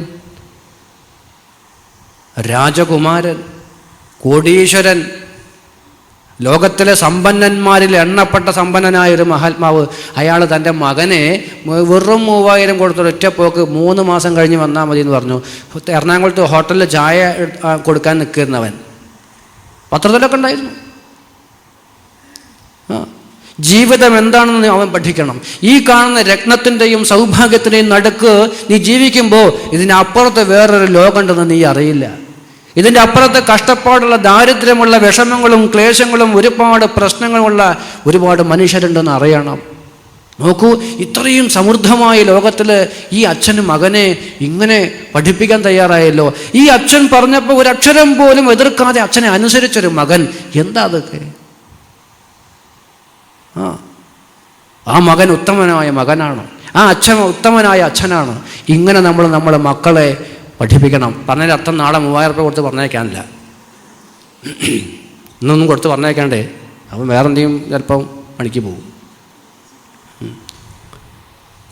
അതുകൊണ്ട് മകളാവട്ടെ മകനാവട്ടെ അവർക്ക് നല്ല ശാസ്ത്രവും സമ്പ്രദായവും പാരമ്പര്യവും മുതിർന്നവരെ ബഹുമാനിക്കാനും ആദരിക്കാനുമുള്ള സംസ്കാരത്തെ പകർന്നു കൊടുക്കണം നമുക്ക്. ചിന്തിക്കുക. അതുകൊണ്ട് ഇതൊന്നും ചെയ്യാത്ത അച്ഛനല്ല, ഗുരുവല്ല, അമ്മയല്ല, ഭർത്താവല്ല.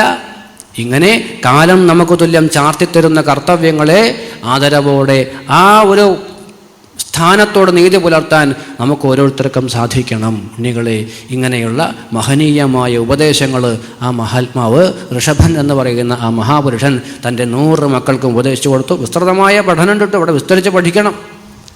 ആ ഉപദേശിച്ചു കൊടുത്ത് മക്കളെ യോഗ്യന്മാരാക്കി. അതിൽ മൂത്തപുത്രൻ ഭരതൻ ഈ ഭാരതം പിന്നീട് പരിപാലിച്ചു. മറ്റുള്ള 10 പേര് 9 പേര് മറ്റ് ഭൂഖണ്ഡങ്ങളുടെ അധിപന്മാരായി തീർന്നു. ഭരതൻ ഈ ഭാരതം പരിപാലിച്ചു. ഭൂമിയുടെ മറ്റ് പല ഭൂഖണ്ഡങ്ങൾ മറ്റ് 9 പുത്രന്മാർ പരിപാലിച്ചു. പിന്നീട് 9 പേര് നവയോഗീശ്വരന്മാരായിട്ട് തീർന്നു. പിന്നീടുള്ള 81 പേര് ബ്രാഹ്മണന്മാരായിട്ട് തീർന്നു.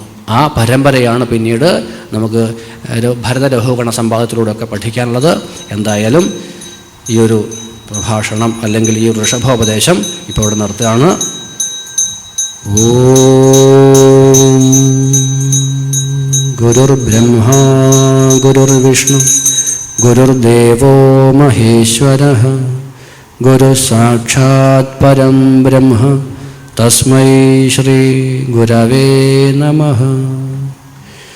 ഓം